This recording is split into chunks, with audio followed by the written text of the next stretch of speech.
Welcome in, readers, and I am Ook, and this is another episode of the Chill Pill. I keep wanting to just jump right into it because I am so happy to have my guest, the DRMC current versus world champion. We got Snipe in here. Snipe, how's it going? Yeah, I'm very good, and really thank you very much for hosting me. It's the kind of video I was waiting for. To be fair with you, I feel more comfortable doing some analysis, on players' plays and stuff like that. So really thank you for making this kind of video. I appreciate you being here. We were saying, just before we got started, I was saying that it's a real shame that I haven't had you on yet. I, we were discussing last year. It was Leviticus. You and me actually were all in the airport and talking about analysis and talking about the games. And I remember sitting there just going, man, we need to do this. This needs to be a thing. And that led to the initial call out to the Discord just to see who would be interested in talking about DRMC 24. And I mean, I had a few people on.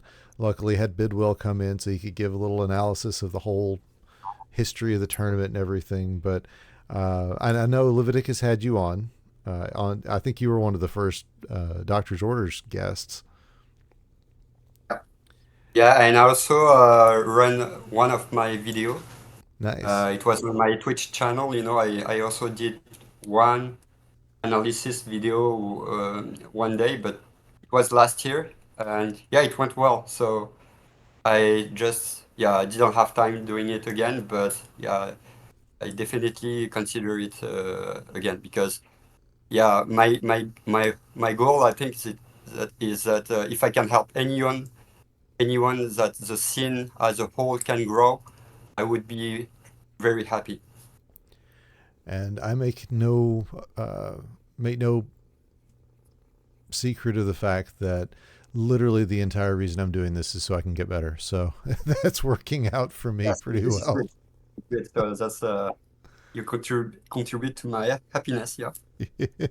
And I really feel like we're getting, the folks that we're reaching out to, the folks that are seeing this are really getting something out of it. I think I know the exact same put a Discord message in just talking about what Bidwell and I were doing last weekend, and I was watching it on the airplane. So always glad to see that people are taking part and enjoying this.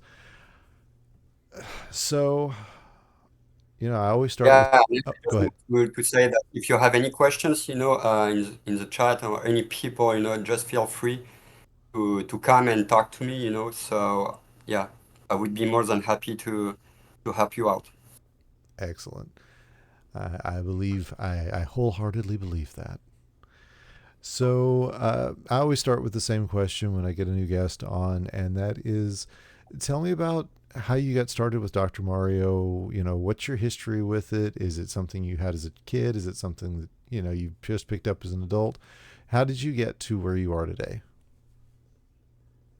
So I'm going to say the same sentence I said to Game Scout last year, So he asked me the same question.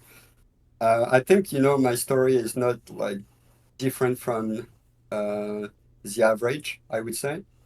So I used to play as a kid against my dad.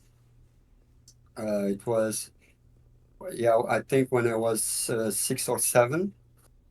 And then I just kept winning against him. So he got tired. And then I started to play against my sister. And then I also won against her. So I remember at the time I was playing on level 20 and they were playing on level 5, or even 4, to be fair with you. So it was, yeah, because at the beginning, they tried to play on level 15, but then, every time they were losing, I had to decrease by 1 level, and it ended up at level 4 for them. So after that, I just stopped playing Dr. Mario because I didn't have any other challenger. and I didn't really like, playing in a single mode. So I think I already had the competitive mindset at the time, and I stopped playing Dr. Mario mainly because of that, and also because I started studying. Um, I wanted to dedicate my time on my studies, especially because I entered into the engineering studies. And then it was in 2019, I think I watched the finals between Paki and Heather online on YouTube. And it was when I discovered the DRMC. And yeah, to be honest with you, I was very excited at the time. And I was like, okay, I would like to participate into these tournaments. And when it was 2020, it was a time where I moved to Canada just before the pandemic. And yeah, I knew that the tournament was online from Bidwell. So I was like, okay, now I think I can start participating in such tournament. And yeah, it's where I started, I would say. And I mean, not to be spoiler to anybody who didn't already know. Of course, you won that tournament.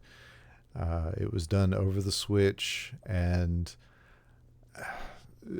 you know, the elephant in the room. Whenever you have been interviewed, up until I would say probably this year, has always been how did that feel as a did it feel like it was a real tournament to you? Did it just feel like yeah, you won the championship, or did it feel like yes, this is it? I was offered a chance and beat everyone, and therefore this is where we are. I know that's always been the question. I'll ask it one last time, and maybe you'll maybe nobody will ever ask you that again. Now, so again, I already answered this question, and yeah, actually, I felt proud of myself, but I wouldn't say that I was fully proud because I knew it was on Switch, Mm. and I knew it was very laggy compared to the hardware console. So that's why, I was, yeah, I was like, okay, I need to prove myself. I could win, the, the, the, the real tournament on live, in live person. Hmm. And it took you what, 3 years to make it out to see us in Columbus? Because my first participation was in 2023, I would say, and I lost in the quarterfinals against Pan Richard. So then, the first real tournament I won was last year in 2024. Yeah, I mean, losing to Panban that year was no shame in that. And I think that's still the only tournament that Panban has made it out to, and that's a real shame. Uh, fellow Canadian and quite the Dr. Mario player. Uh, did you did you feel like when you were playing in 23 that the jump from Switch back to original hardware was giving you trouble, or was it just getting used to the nerves and possibly even just running into a really good opponent? Yeah, I would say that actually, it was one aspect of the change. But yeah, I would say that there are so many different parameters that come in, in a real life tournament compared to online. Mm. Because, for example, it was my first time going to a live convention, and I wasn't really used to it. And it was also my first time uh, playing on stage, standing up. At the time, I remember we were not allowed to Hmm. to sit down. So I didn't really feel comfortable for that.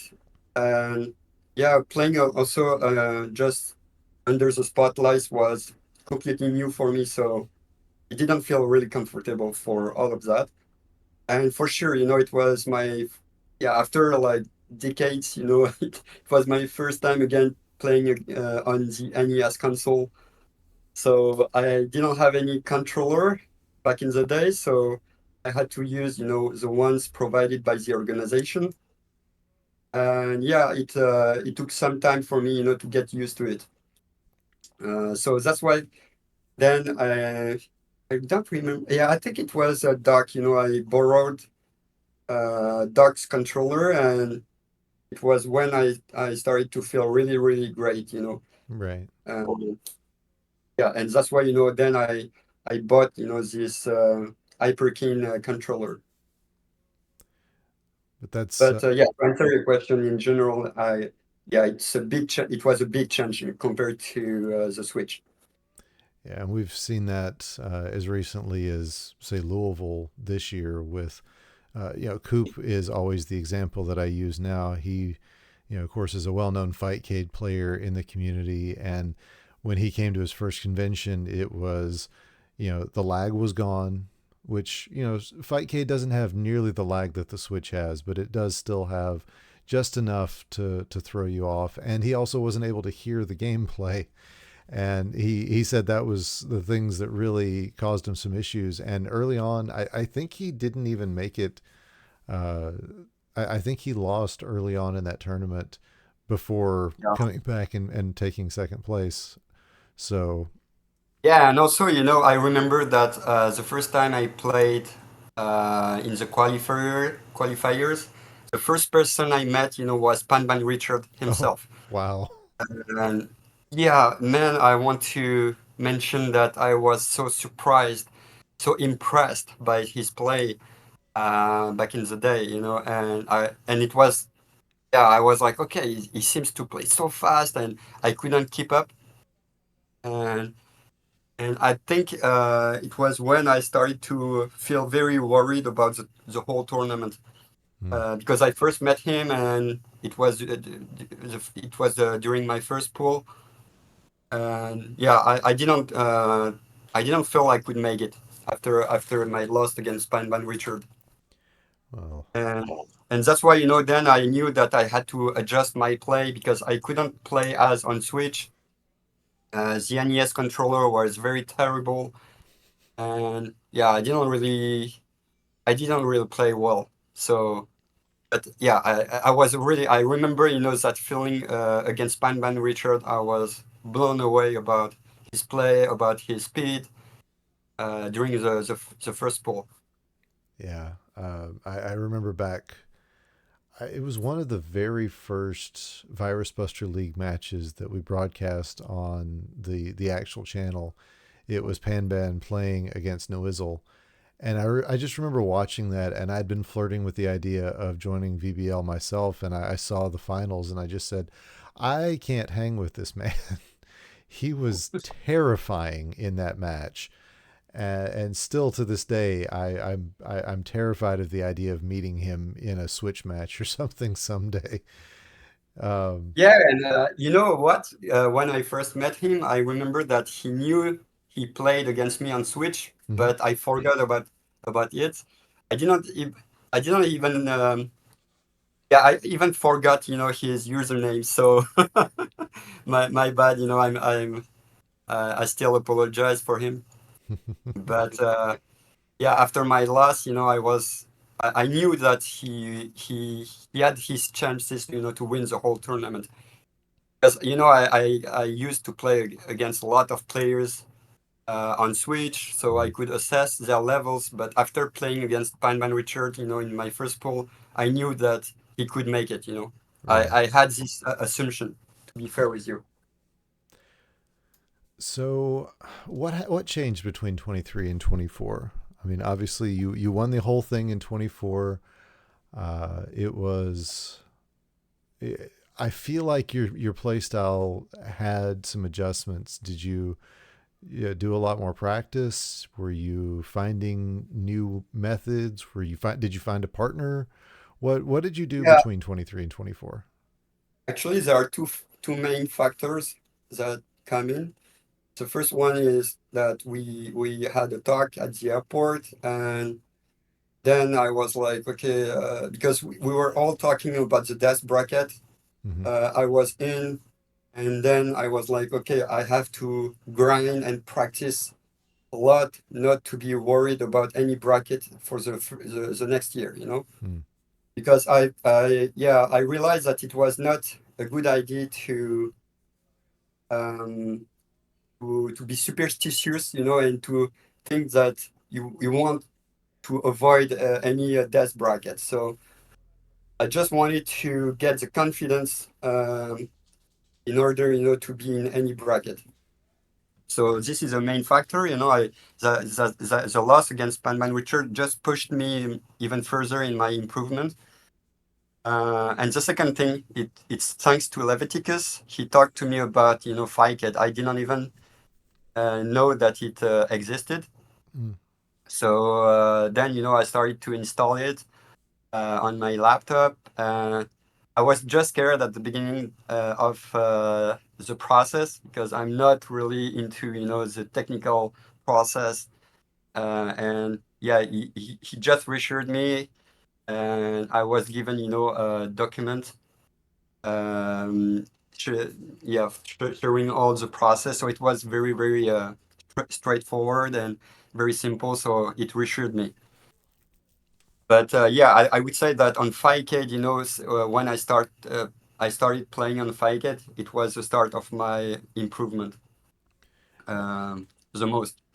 How long was that before DRMC 2024?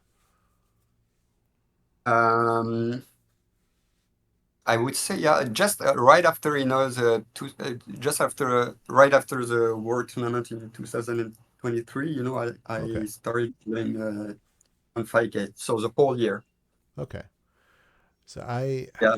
I don't remember when I picked it up, but it seemed like we didn't really get the explosion of players until closer to the tournament last year, or maybe even afterwards. So uh, yeah, I remember hearing about it, but I didn't really do anything with it. So Yeah, I think back in the day, I remember there was few players, including Swank. He was B rank. I remember it. You know, he was the only B rank player, and all the other ones were below him. wow. Um, so yeah, and that was my first challenge, you know, to reach the B rank. Well, it's been Yeah, sorry, there was also Ibimaru. I'm sorry, you know, I think there were only the only two players being at B rank. yeah. It's no surprise that Hibimato is that as well. Um, you've made no secret of the fact that Fightcade has really pushed you into new directions. Of course, you and Hibby, I believe, are the only S rank players at the moment. Although, Yeah, I would say that yeah, FiCad has revolutionized everything, you know, and I think that it's the point, the start point where you know all the scenes grew up so fast. It's the starting point, you know. hmm, uh, do you, excuse me, do you set aside specific times to go play against certain people, or do you just tend to go, well, I'm free this afternoon. Does anybody want to play? Yeah, actually, I was like this, you know, the second option, you know, I just jumped into FiCad and I was just waiting for someone to challenge. That's it. Yeah, at the time, you know, back in the day, you know, I could play against anyone. Hmm. So, Oh yeah, I remember playing Noesol a lot. Yeah, at the time, yeah, yeah. Now you know, you just remind me of. You are bringing back my memories. And yeah, I used to play against Noesol. She was my rival for so long. Oh, I'm sorry. No, sorry. I used to play against Noesol not on Fight but on Switch. She she was my rival for a year. You know. right. But then on Flycade, it turned out to be that Ibimato was more the player I played against. And there's no real surprise that you and Hebe have found each other on Fightcade more than once. Just astonishing play styles for the both of you. And that does lead me to the question I'm probably most curious about. You put plays together that honestly to most people don't make a lot of sense, especially coming from the speed side where combos are not as relevant up until this past year where we've kind of had a revolution of it. Um, do you just start developing ideas in game, or do you do practice offline? We've talked about the bridge that I saw you build last year during during the final matches. Where do you take the time to develop these? Does it in game or solo play? In versus play. Um, Actually, you know, as I mentioned, I played against Ibimatter a lot on Switch and on Figate, and he beat me 80% of the time on Figate. And then I wanted to understand, you know, what was wrong in my play, and I started to watch his play, all his replays, and that's why I started to understand, you know, the ideas of how to play efficiently in the versus mode. Yeah. For example, you know, I could say that he's doing a lot of teas, and this is something I wasn't doing a lot, you know, Mm-hmm. just before 5K. I was playing a very, yeah, I was doing a lot of combos, but only vertical combos. Mm-hmm. And that was pretty much it. You know, I was used to it even against my dad. So I just kept, you know, the same habits. But then, you know, when I started watching, you know, EB's plays, I just wanted to understand, you know, what made him like what made him such a good player, and what he did, what he did right, Mm-hmm. what made him such an efficient player, and yeah, and that's why, you know, I started to understand all the strategies of becoming a good versus player. And I will Because I say, also, you know, started to understand the timing of comboing, you know, everything since I started analyzing, you know, EB's play. and I'll say this, that's something that we've been saying for years and years now, that the best way to get better at this game is to just watch other people play and play along in your mind, try to figure out what they're doing that's different from what you automatically think to do. So it comes as no surprise, I would say, that that's what has worked well for you. So if Hibimato were in the U.S., do you think that would be our world champion at any point, or do you think you could still take Hibi in a live match? I think I could still take Hebe on a live match, but it would be very close. Yeah, that's someone who scares me, to be frank.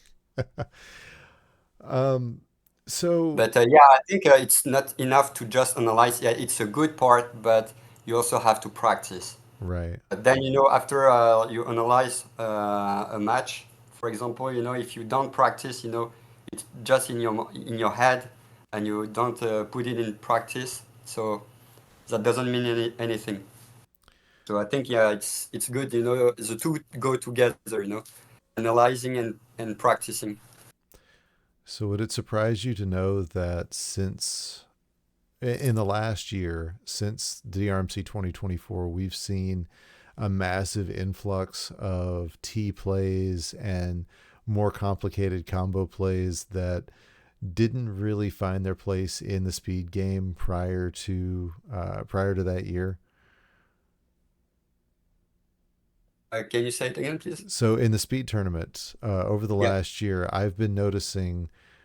I've been calling it the versus revolution because we're starting to see our speed players now making teas and making the what do Yeah. they call it, the hammer, the hammer of justice and Yeah. other I'm just really complicated combos that honestly you don't see in the speed game from players outside of Adelito prior to 2024. Does that surprise you at all, or do you think that the versus game has really found its way?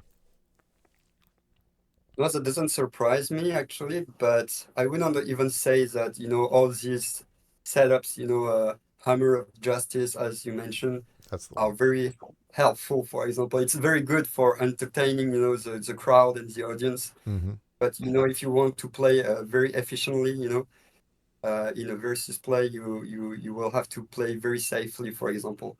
So this is yeah, for example, in during this year, when I played against Luke, when he was ahead of me by 2-1, then I just started to play more safely.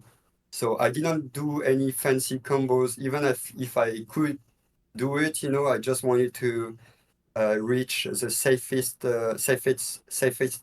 spot as much as quick as possible. So yeah, I think that all the fancy combos in general, it's good if you want to entertain people, it's very good for the commentaries. But, in a versus play, you don't need to do all of this, if you it's not necessarily this, especially for example in early games. Right, right, right. Uh, excuse me. So, in 2020, I know we saw you in the Dr. Mario Monthly. You did a couple of different speed tournaments. Is that something you think you might ever come back to, or do you think your days of speed are done?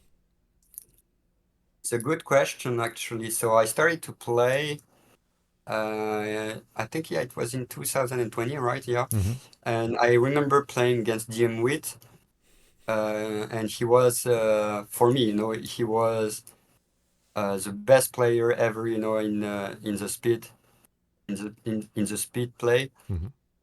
And then yeah, I started to play in the monthly, but uh, I remember being frustrated about some of my losses just because of the RNG game, the RNG fact, Mm-hmm. and that is why I stopped playing this because yeah, I think yeah this is part of our discussion, at the airport. I remember that, but for me, I didn't really feel it fair, having different board and playing speed games when the two players have different boards and different builds coming up. Well, it may surprise you, but we did actually play a side event with a seeded ROM so that everybody could play.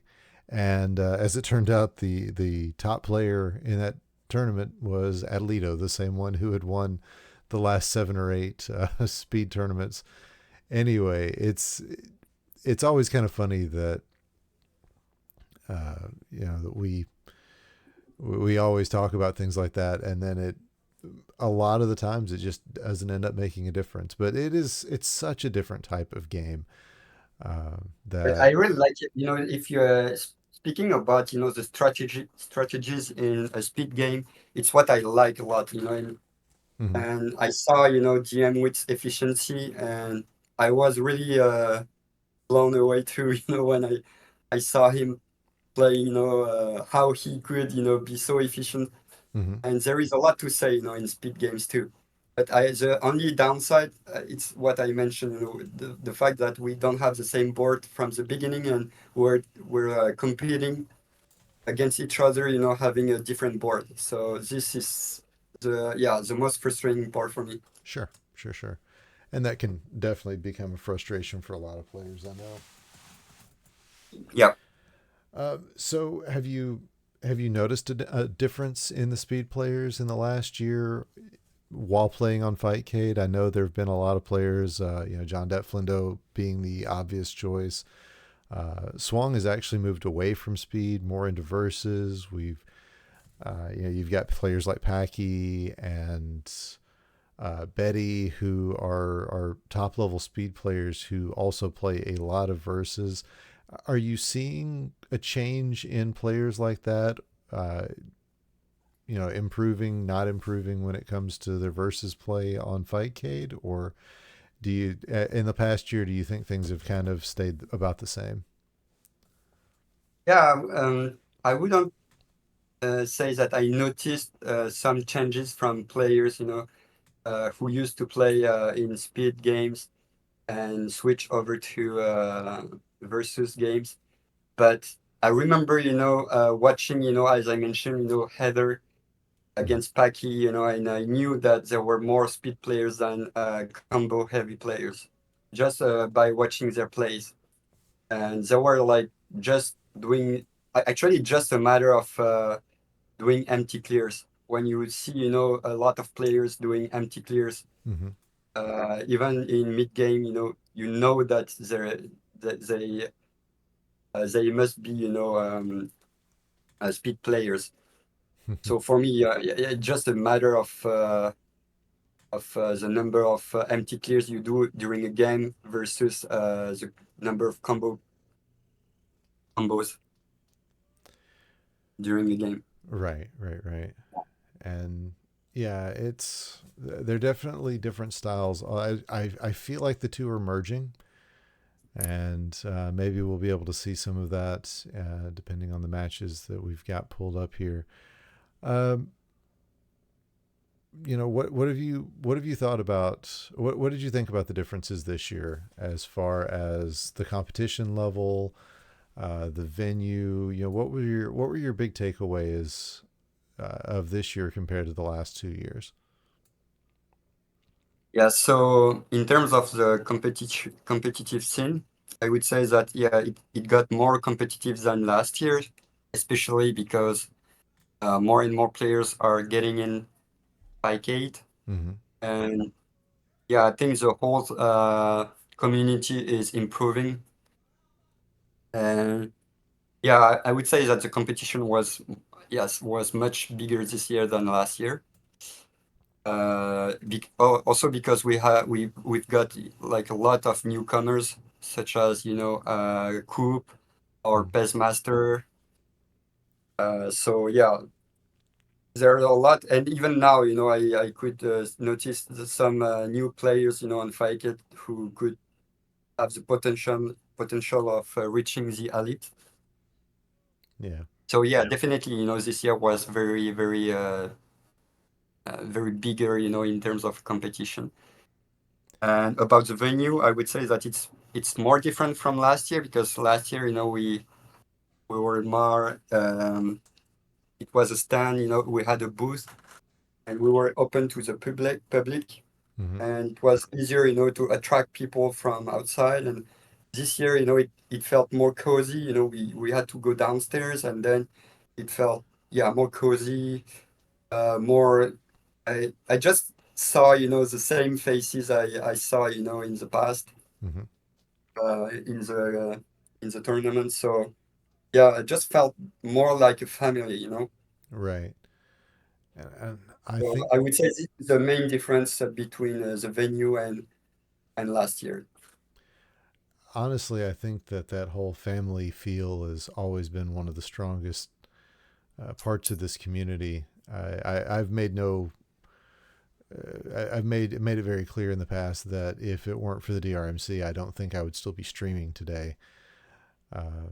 Just being able to have a group that care about this one thing to this point and care about each other enough to try to improve both in the game and just in life. It's been a real blessing. But yeah, it's interesting. It's been interesting to me, the dynamic between the last couple of years.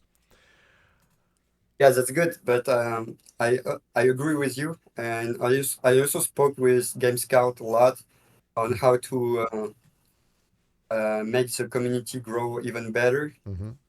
And he mentioned that for the classic Tetris scene, it was because of a video that Right. went viral, and it was all about the title.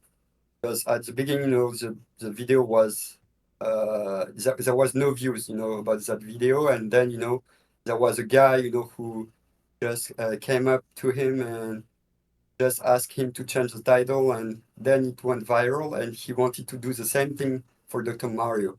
Hmm. So I think again, there are some people in the community that just want to remain a family, like now, but some other people who just want the scene to grow even bigger, and that's why it's all about this marketing strategy Right. of the video. But yeah, so I guess that from your side, you just want to remain a family, right? Well, I mean, I would love to see the community grow. Unfortunately, due to the rules that Nintendo has imposed, any tournament can get no larger than 200 people at the moment, unless Okay. we change the way that we do business and get them to Mm. sign off on it as well. But yeah, I think we don't have to choose. I think the community has grown quite a bit. There's almost 1,500 people in our Discord right now, but there's still a core there that are going to come to the tournaments, and then there are people who have an interest. And I'd love to see more people come in, join those fringes, more people on the fringes come into the core. But I think we can do that and still make it clear that we are always going to be there for each other. So yeah, Yeah. it's going to be interesting to see where the scene goes in the next few years. Yeah. And this is something I'm scared of. If the community gets bigger, I'm just worried about the fact that it could be more toxic, and we Right. could lose that family side, and the thing that we can help each other. I'm just scared about this thing. Well, the good news is the teenagers haven't discovered us yet. So Yeah, unless Fubs is getting more fans and bring all of the Gen Zs here, She we did never know. do she did a baby's first Dr. Mario tournament a couple of years ago where she invited some of her friends in college to compete against each other in speed online, and it was quite the scene to see her trying to wrangle a bunch of first timers into a tournament. But yeah, we've got people who have shown interest. We've had Blue Scooty come in and compete in a tournament because it was being held the same weekend as a Tetris tournament that he was involved in. They know it's there. It's just such a different mindset. Oh yeah, Mini Coop. Coop is in the chat and reminding us that one of his kids is going to be competition level by this time next year. So Yeah, there's going to be there are definitely going to be some younger ones, but it's uh, it's going to be interesting. And yeah, I agree. I think toxicity is the one thing we want to avoid the most, and so far I think we've done that. yeah. And I sincerely believe that it's a game that attracted a lot of people in the 1990s. Mm-hmm. And that's why I think, all over the world, there are still, people who love this game but don't know about such competitions.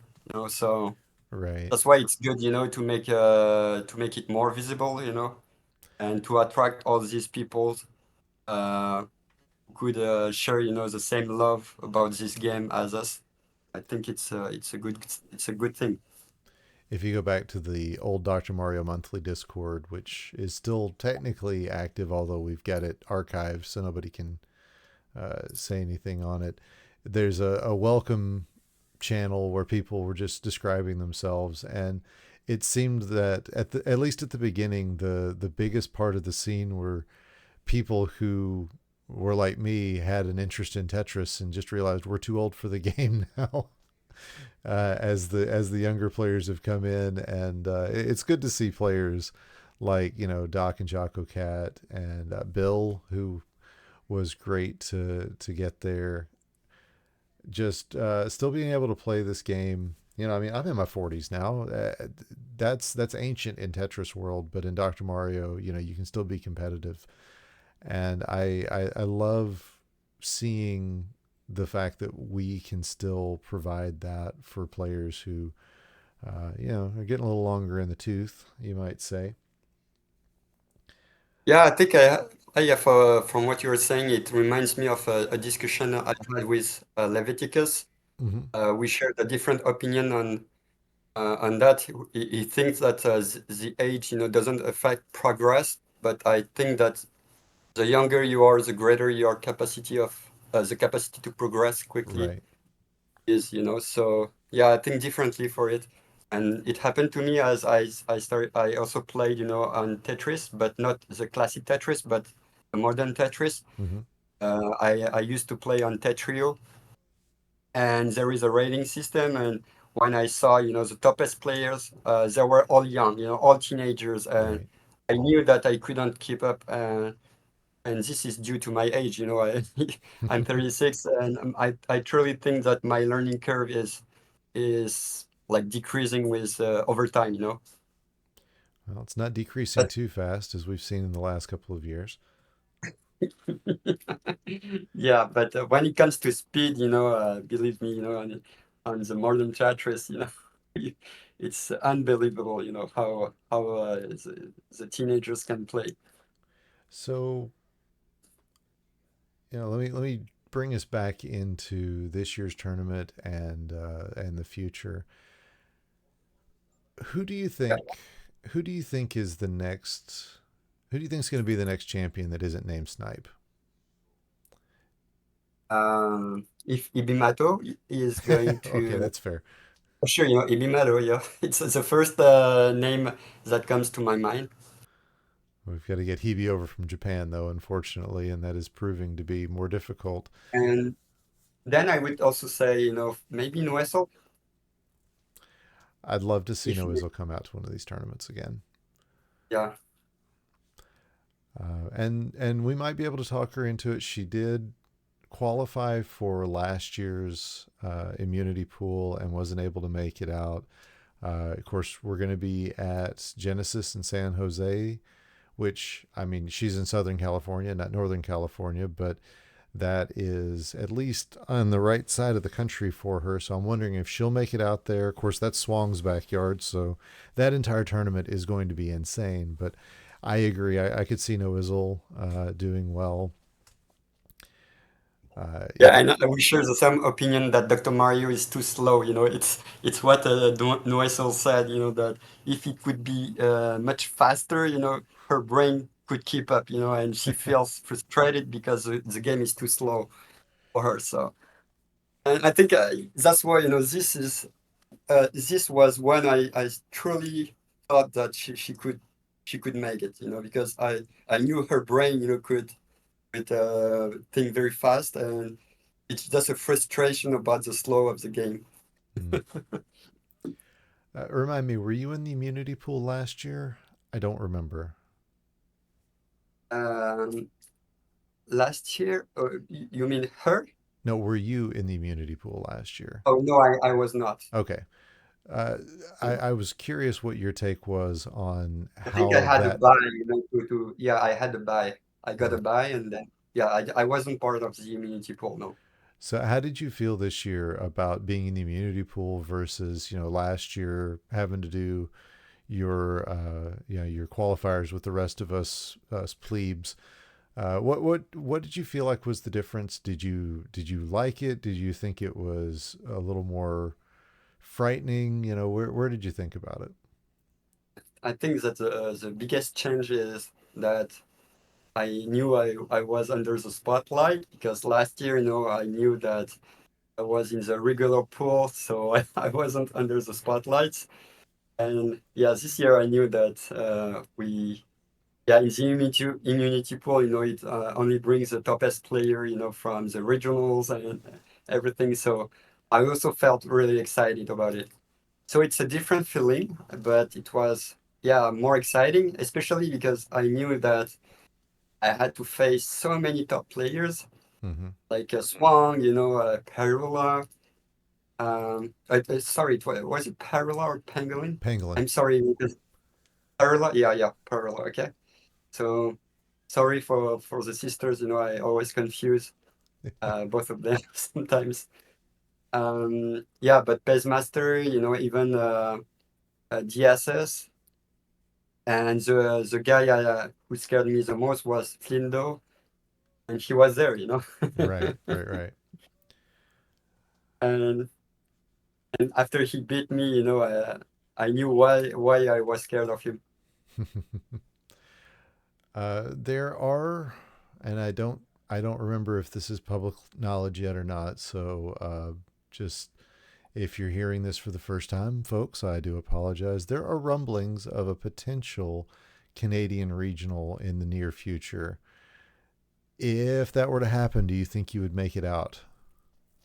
For sure, it's something I already told Lev about it. So yeah, if it happens like in Toronto or anywhere else in Canada, I would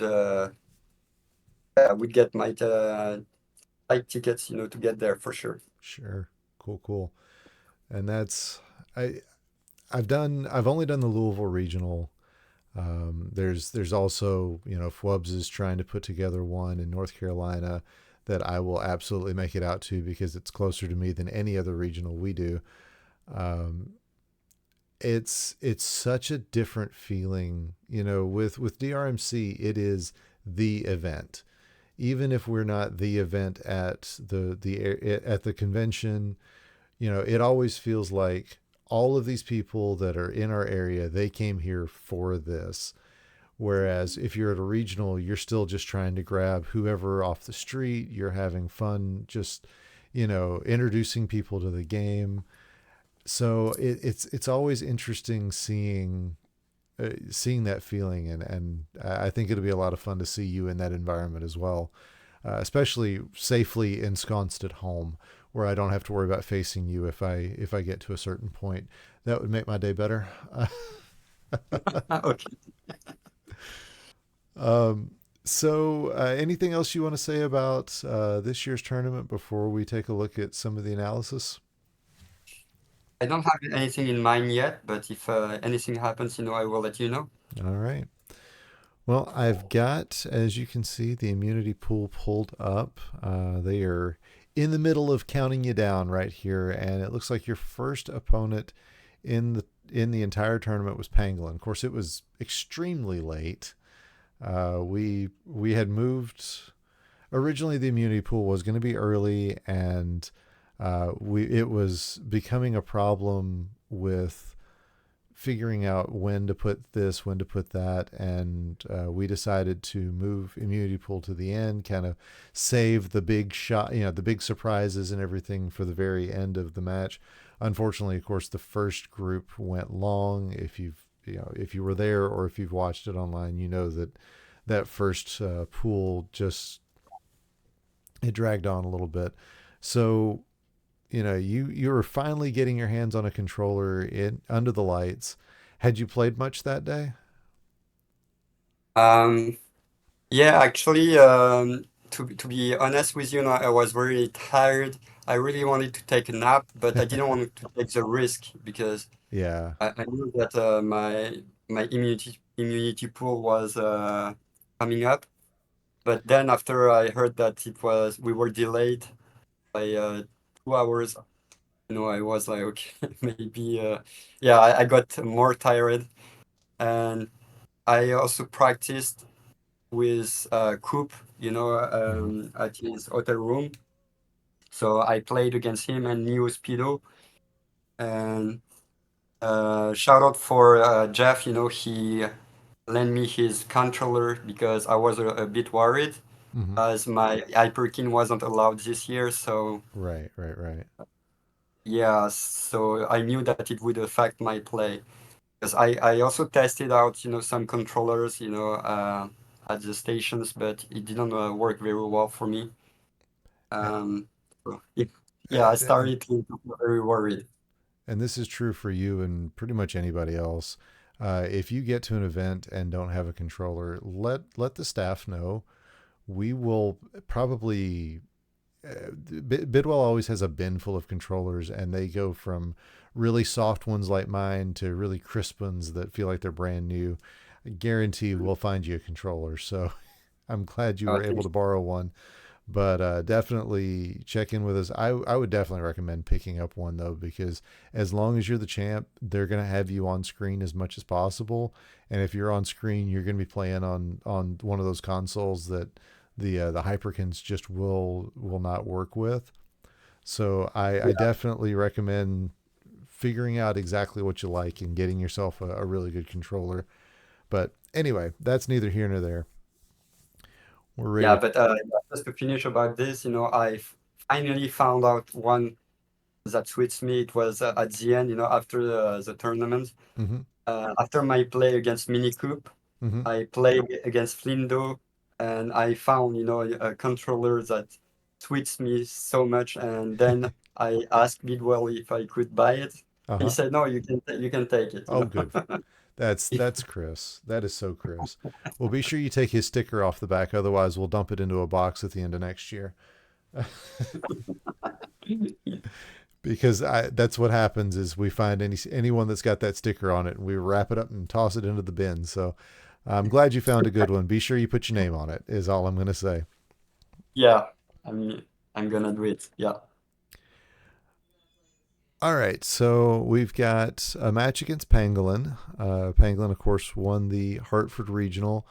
Had you played her much online, or how familiar were you with her play?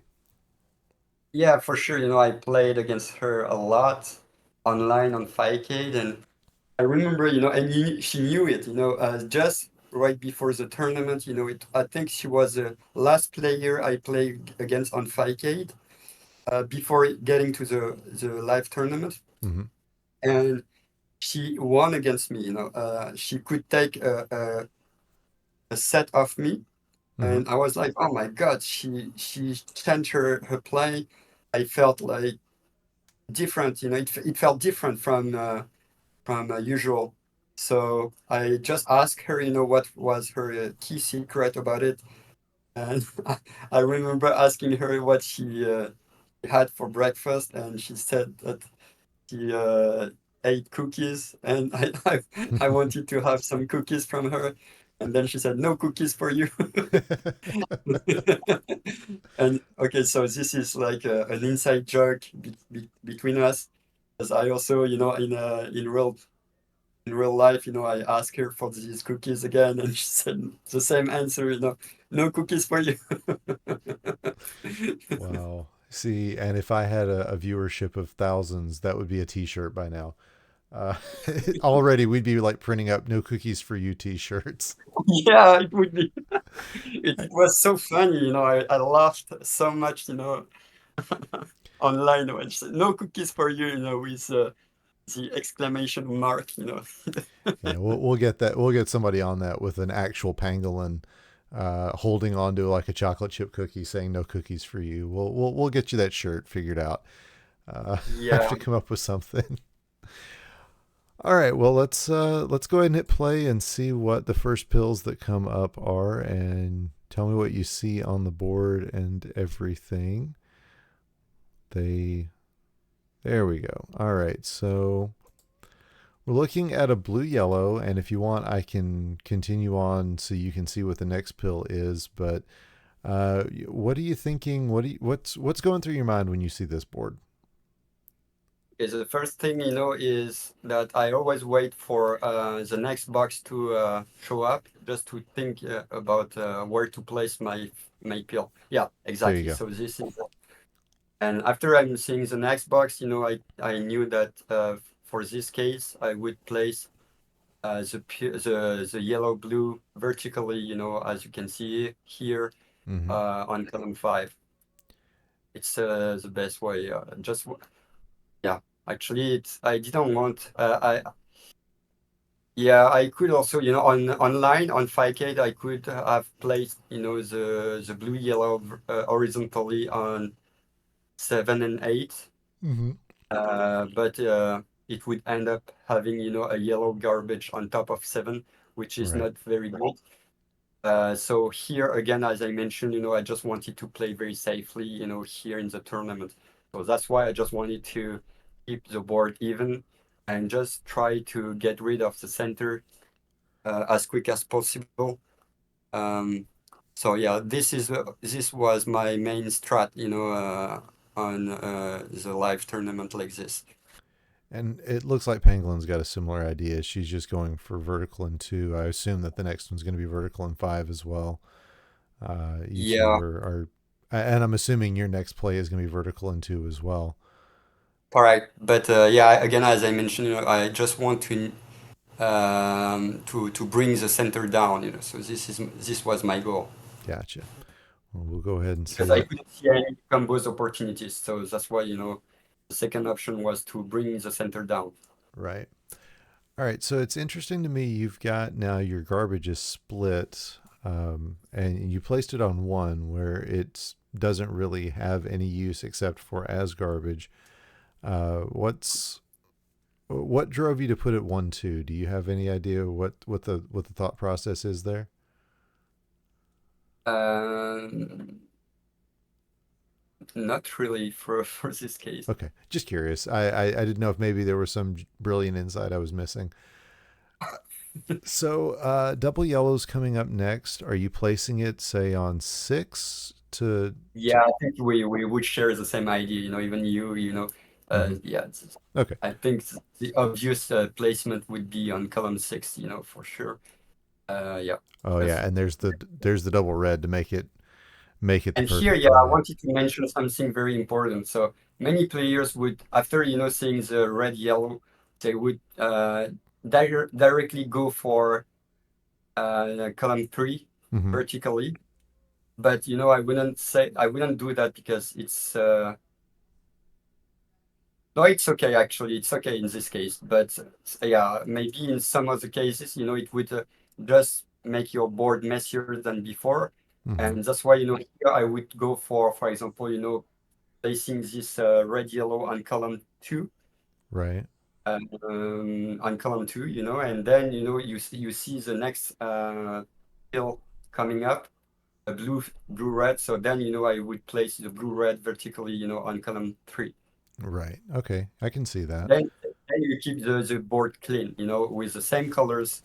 And yeah, it's what I'm trying to do.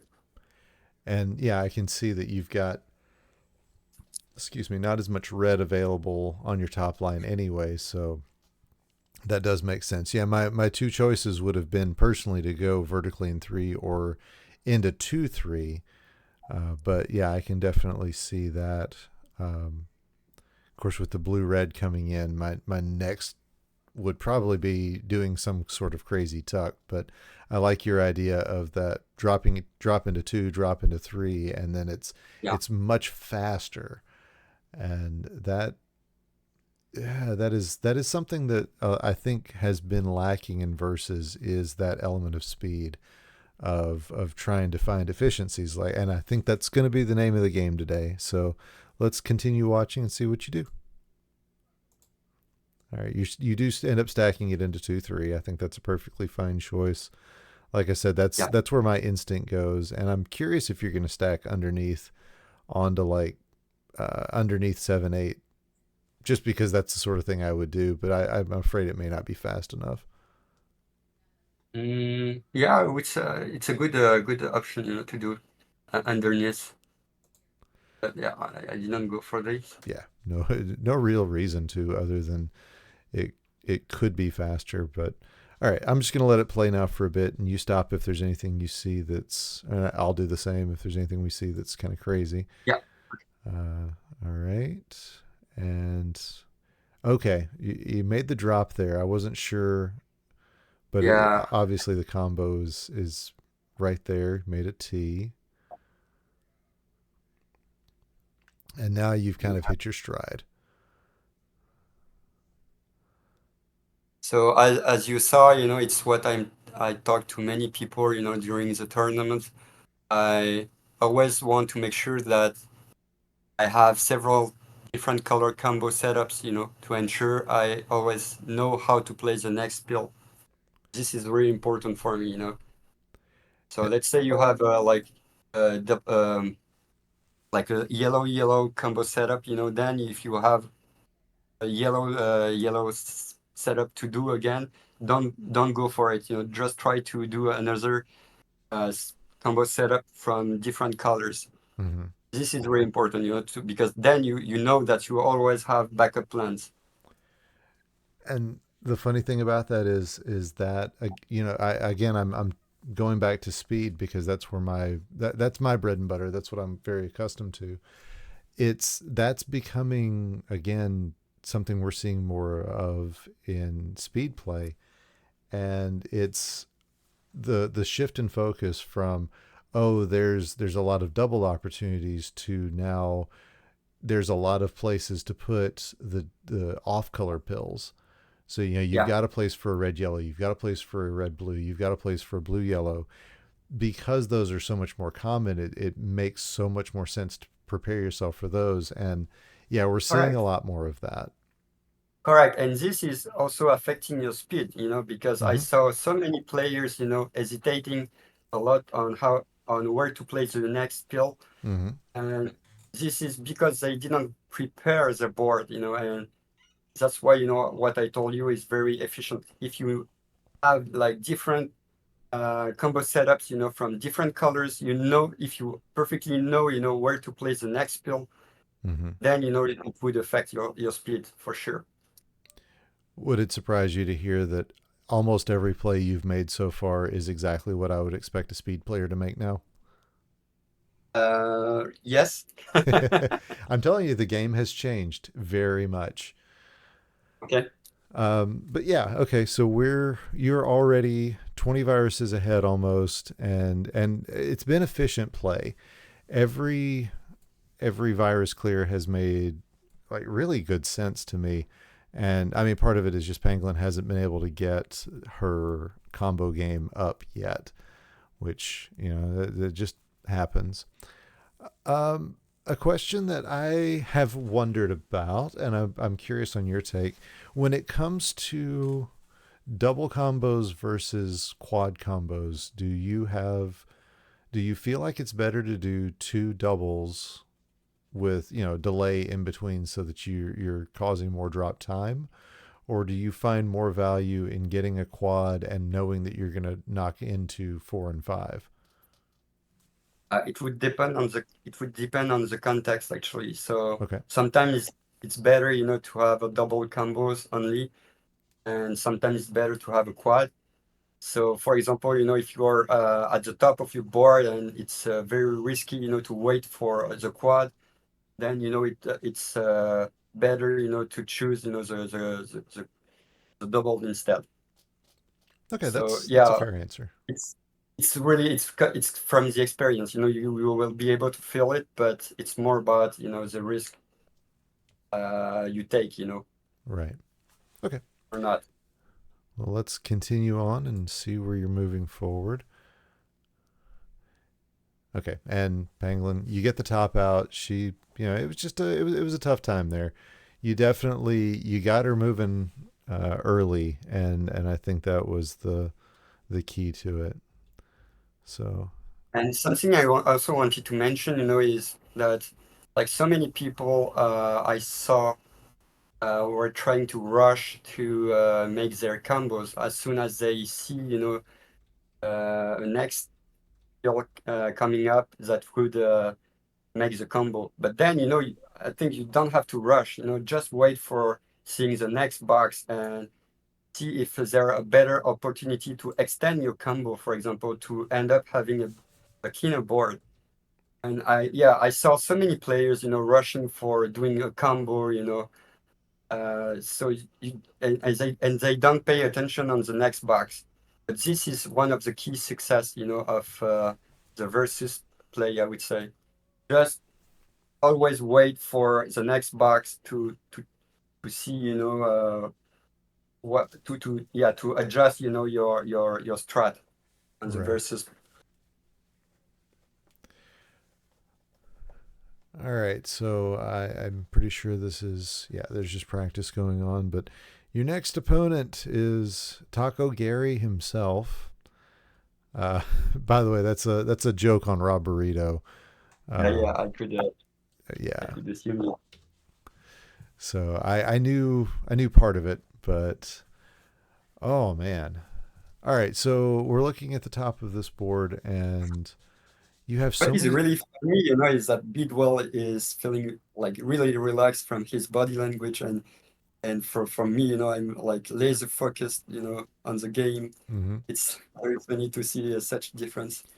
Well, part of it is, and this is no knock on him. He's a good player in his own right, but Bidwell knew he had no chance of pulling off very much. So he was at this point he was just happy to be on stage having fun rather than having to be behind the scenes trying to make sure everything is right. He'd spent the entire day between commentary, judging, and just Yeah. making sure putting out every fire that comes up in one of these. Trust me, if I were in his shoes, I'd be looking the same way. Okay. Yeah. That makes sense. All right, so what are we looking at here? I like a 3-4. Oh wait, let me give you your next pill.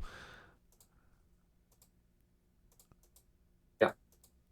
Okay, the next pill is a red blue. So you got a red Okay. yellow coming down, followed by a red blue, and there's at least two options there for a red yellow. Yeah. Right. Options. So either column 3 and 4 or column 4 and 5. I mean, do you see a preference? Is there anything that's just kind of obvious to you, or is it just pick one and go for it?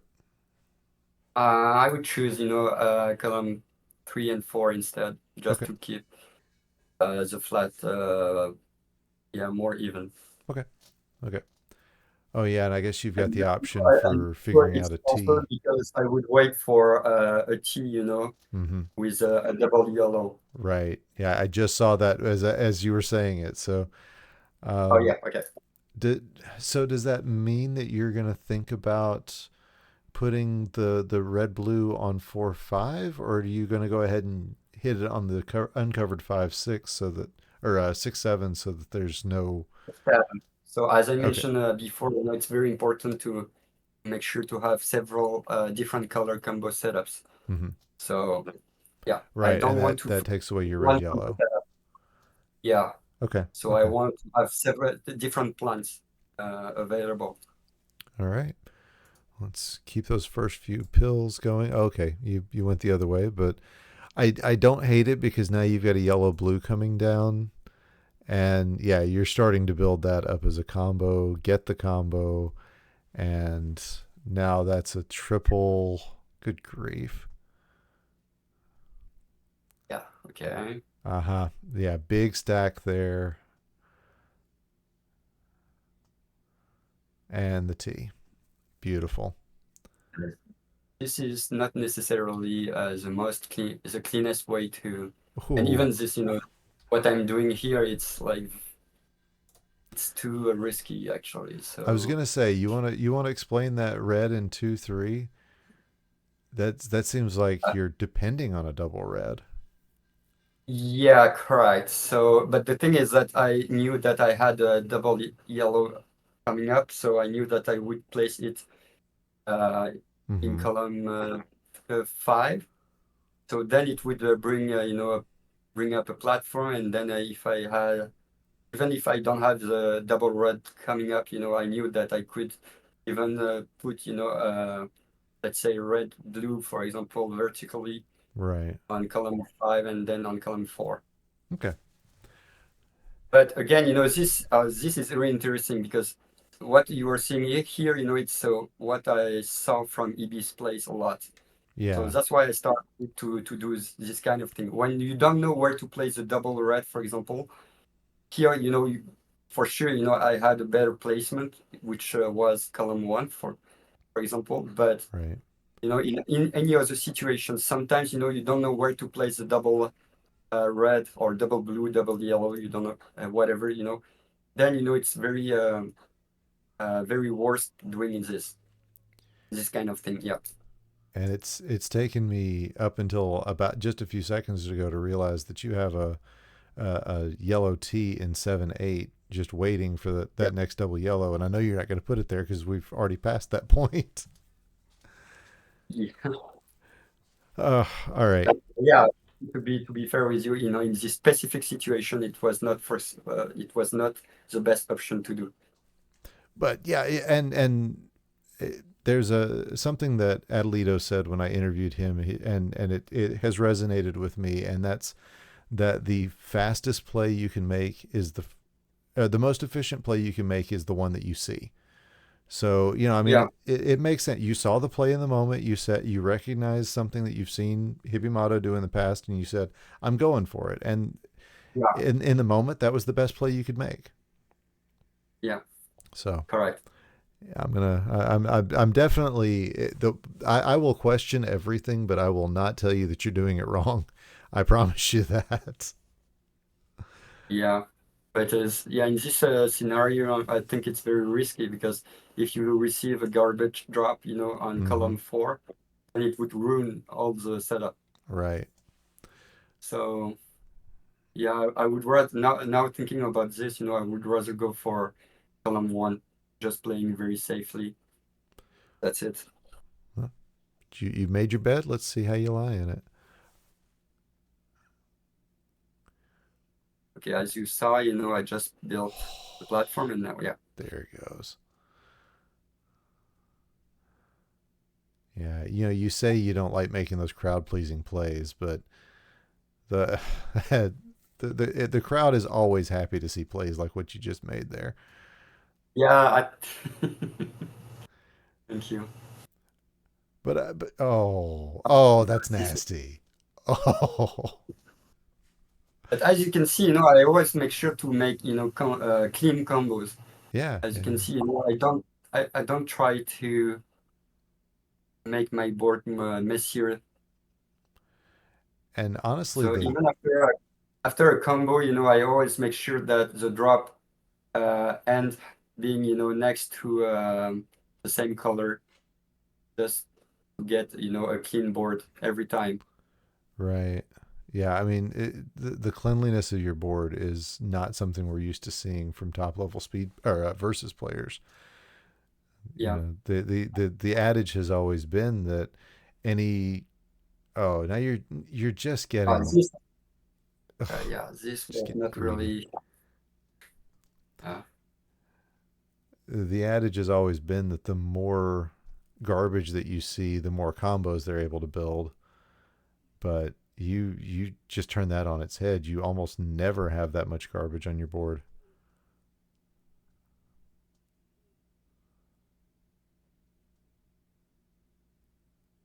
I'm just sitting here fascinated the okay, whole as you time. I could see promise. here, could you just rewind a bit? Absolutely. Uh, yeah, yeah, from just a bit. Yep. Could you rewind a bit? Yeah, yeah, from here exactly. So as you can see here, with the yellow red. Mm-hmm. So I just wanted to prepare my setup, on column one and two. Mm-hmm. And then, as you could see, I just wanted to extend a little bit more, you can now just play it and I will show you. Yeah, exactly. You can pause now. And as you could pause just before Yeah, that. yeah. I got you. Let me try to find it. I know which pill you're All looking right, for. Let me get you set up. So exactly. So there. here, exactly. So here, many players would go, for the double combo, Mm-hmm. the main obvious combo, just by placing the yellow red on column one and two. But then, I just had the vision, at the bottom. I saw, that I could clear off the yellow. So I just wanted to extend my combo a little bit more. That's Mm-hmm. why, I placed the next pill, on column three vertically, just to make sure that I could reach, the yellow at the bottom. All right. So there it And as you goes. could see here, yeah, exactly. And as you could see, the double yellow was incoming. So then I knew that I could stack it to column one and two, and then the drop would end having an horizontal clear at the bottom of the board. Can you imagine getting a double blue right after that? Yeah, Then you'd be able to stack it directly on top of that double yellow. That's just gross. All right, here we go. We'll let it run. correct. And there. Yeah, as you could see. Oh, yeah. Okay. Yeah. I was thinking of stacking it over the two, but oh, it just everything running just perfectly there. And here, oh, you see, I had a better option here. Would you Okay. rewind a bit? Sure. Sure. Yeah, from here, just a bit Yep. again. Uh, just with the red blue. A red blue. Okay, so that may be a little Okay, further back. We get our yeah, garbage. I got the garbage, and then here. Okay, Okay, now as you can see here, what is the next box after the blue red here? let me What pull is it the up next for you. box? It's a double Yeah, blue exactly. From here, I had a better option. I could just put this red blue on four. on four, right? And then the double blue Mm-hmm. Makes on makes four and the L five. clear. Yeah, to get an L. So this is really important. The advice I said before, is also for me, is also applied for me. I was rushing too much here and I missed the opportunity of an L. Well, there you have it. But anyway, this is just a detail. And I think Yeah. you saw that in that moment when you're placing Yeah. that blue yellow, and you're like, oh no, I don't have a place for a blue yellow. Yeah, correct. I mean, you still pulled a triple out of it, followed by a double. So I don't think there's any real harm that's been made, but definitely I can see, the Interesting. need. I didn't go for the double with the red red.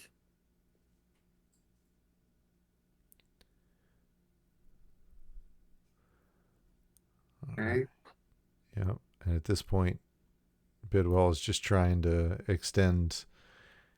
Oh, Yeah, and here I just wanted to extend, but I didn't expect Bidwell, yeah. to send me so much garbage.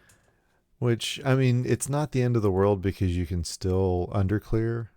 It's a little bit more Yeah, difficult, but I think it was my plan.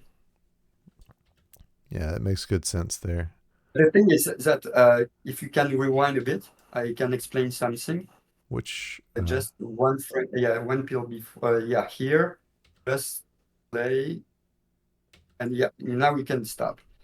Yeah, from here, yeah, I usually go for the extension, mm-hmm, on column 8 with a red vertically because I'm always scared of getting a trash, on top of column 8 that right. would ruin my setup. So that's why, I always want to protect, that setup by placing, vertically, red. Mm-hmm, Because as you mentioned, if even if I receive a garbage on top of column 7, that would ruin this yellow setup. I could underclear right. it. So yeah, so this is also a good practice to keep in mind. You can do the extension because it's better, to underclear Mm-hmm, it, if you receive garbage on top of column 7 instead of trying to deal with the column 8, if you receive the garbage now, like it's a garbage, on column 8. okay. So that's why I went for the extension. Yeah, as you could see here, I just wanted to make sure that I could have, the setup in Oh place. yeah, definitely.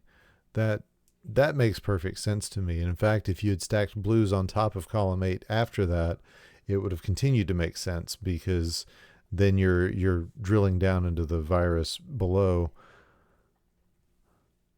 Yeah, correct.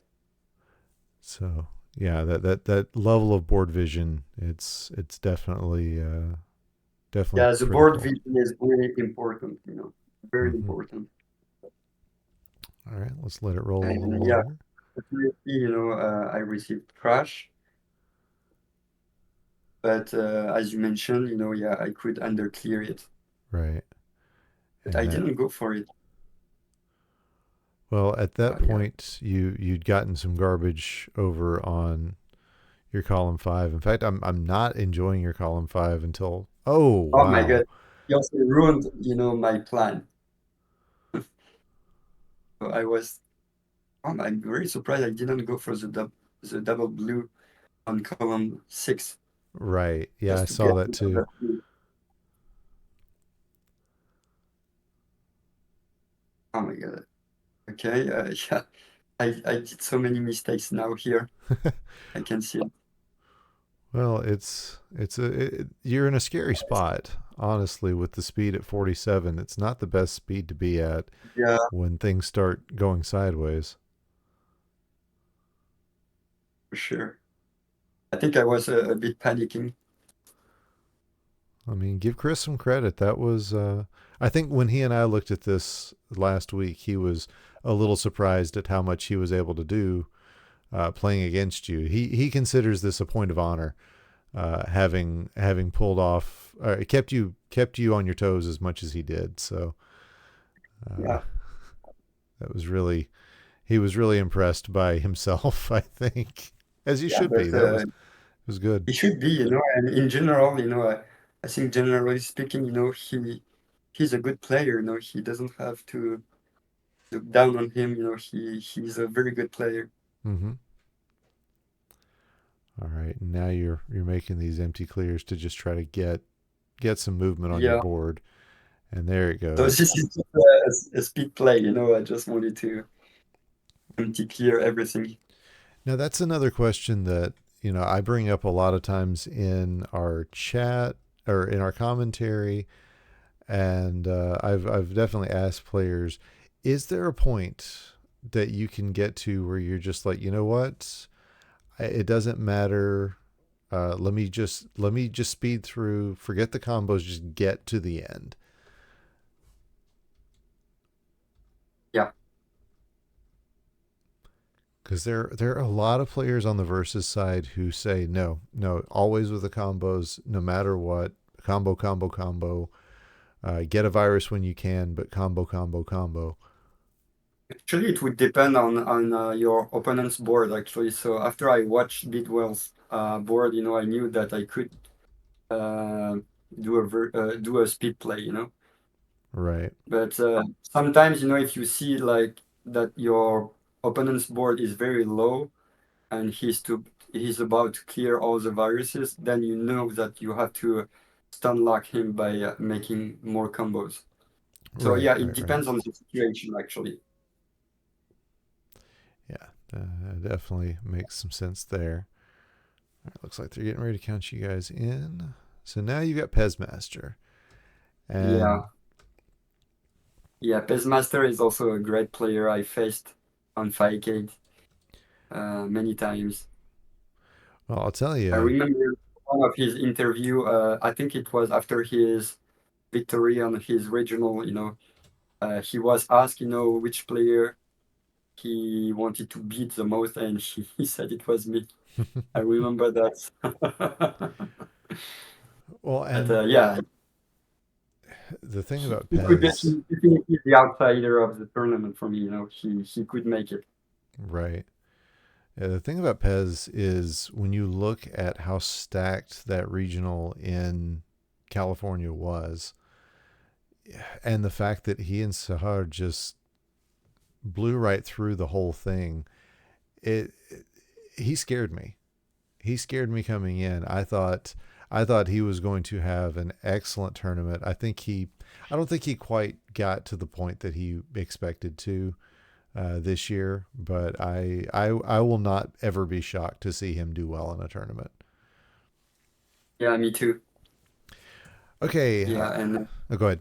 she's a very nice person too, and even Mm-hmm. Sahar, I Mm-hmm. talked to her a lot, and she thought that I had a photographic memory at the beginning, Yeah. and that also reminded me of Jeff, who asked me, if I was memorizing the patterns of the sequences of pills that were coming, but I didn't even know there were such patterns. I always thought that it was purely RNG based, but apparently, there are patterns, yeah, we went into a very geeky discussion.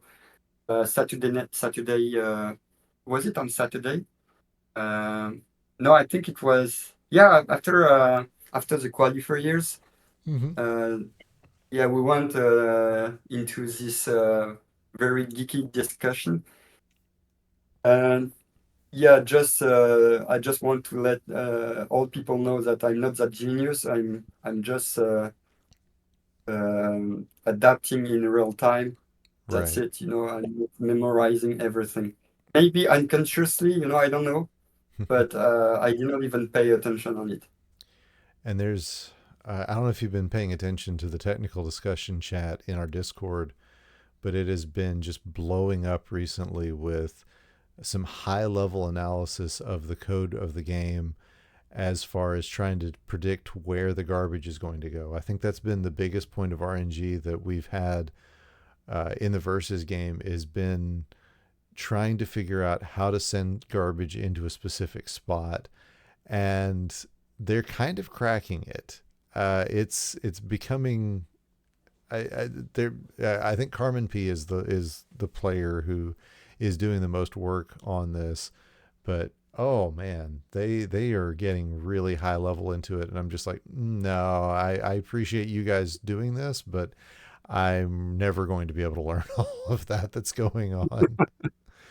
Yeah, I understand. But I always thought that there was an algorithm behind the garbage drop. But maybe just the fact that as a human being, we only pay attention on the negative side more than the positive side. And yeah, because every time I had a very good opportunity to make a combo, and I just needed one pill, to make the combo out. I always, received a Mm-hmm. garbage drop just right into, the worst spot ever. Happens So every time. that's why, I was thinking about, if there was an algorithm behind it. But no, maybe, it's just the human side, we just memorize more, the negative things more than the positive things. Right. And I will say, as far as the pill sequences go, I think there are, and the more they're getting into these technical discussions, it seems the more there are actual patterns beyond the very simple ones that we know of. End of a double red blitz is a red yellow. The end of a double blue or a double yellow blitz is a double blue. Things like that. It But even if seems. there are such patterns, it's very good in theory, but how can you, make it practical? So this is my question, So yeah, Um, okay, you can figure out that there are some patterns, for example, in the sequences of pills you're making, but again, then in practice, how can you apply all this knowledge? Well, I'll tell you, with at least for speed players, when we start seeing this the third time I see a double red, I start looking for a place to put a red yellow because I know it's coming. Okay. It's just always in the back of your mind. You see because the double red blitz is the most common. But yeah, we do tend to keep an eye out for things like that. But Okay. I honestly I think that and you're probably a similar player for this. We get an instinct for it. You Yeah. and I noticed this long before I knew that there were set patterns already in the board. That I would be like, this feels like there's going to be another red blue coming, or this feels like there's going to be a double blue coming up at some point. It's because we've been playing this game since we were kids. Yeah, You you're right. you have put some of this into your brain. I can tell you that right now. That is showing up, and yeah, even like I said, even before I knew that there were patterns, I was getting those instinctual thoughts, and I guarantee you're in the same boat. Yeah, you mean that we have seen so many boards, and with Mm-hmm. experience now we have the intuition of where to place the pills Mm-hmm. and so on. So yeah, it makes sense, it's but it's like more unconscious, right? It's Mm-hmm. more instinct, Mm-hmm. as you said. And the Yeah. the cool thing about learning about some of these things is the easier ones you can go ahead and make them conscious, but for the most Mhm. part you're just you're thinking about, oh, okay, this just I feel like there's going to be a this pill coming up, and a lot of times you turn out to be right. I see. Okay, what are you thinking here? Straight down on 4 and then vertical on 5? Um, I would put it horizontally on 3 and 4. Oh, horizontally. Okay. Yeah, My so this is instinct.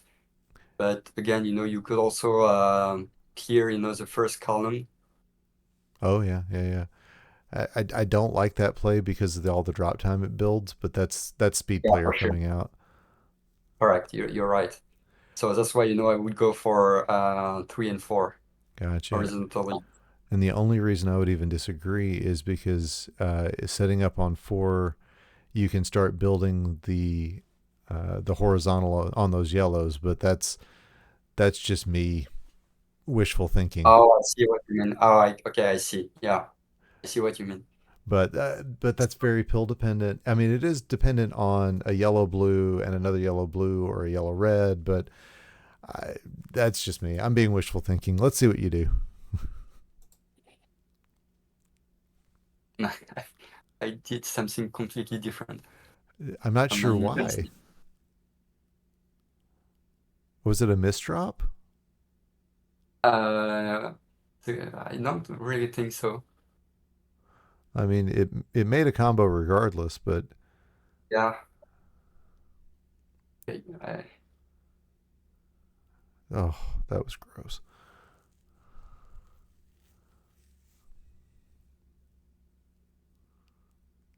okay, again, I just wanted to bring the center down. Right. Um, okay. Beautiful combo there. And Yeah. into the cross. Yeah, as you could see, I had garbage, on top of column 8, and I just wanted to get rid of it Mm-hmm. as quick as possible. So that's why, I did the horizontal clear. And yeah, for this one, it's pretty obvious. That I think was another instinct play to get that cross because the pills weren't really right for that yet, but they came out exactly the way they needed to. Yeah. And all right, I want to And did back. you see? Yes, I Yeah, was yeah, just going to okay, talk about that one. In fact, let's back it up a little bit further because for sure. that yellow was bothering me the whole time, and you Yeah. placed the red blue on top. At what point were you thinking I'm going to get a double yellow? I don't know. Maybe it's what you said, is with experience, I saw so many boards and I knew that I would have a double yellow coming up Because very that's soon.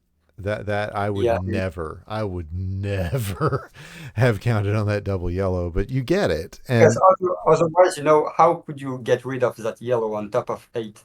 right.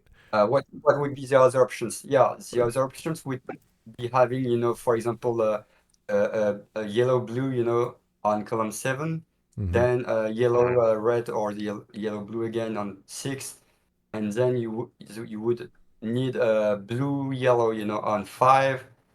Right. So there would be a lot of dependencies, so that's why, it ended up having a blue red, on 7 8 for me. And that may just be a place where the speed community and to a lesser extent the versus community is failing ourselves, and that is in 100% avoiding double pill dependencies, which we do. We avoid double pill dependencies like the plague, and in return, what we're doing is creating more dependencies just on non-double pills.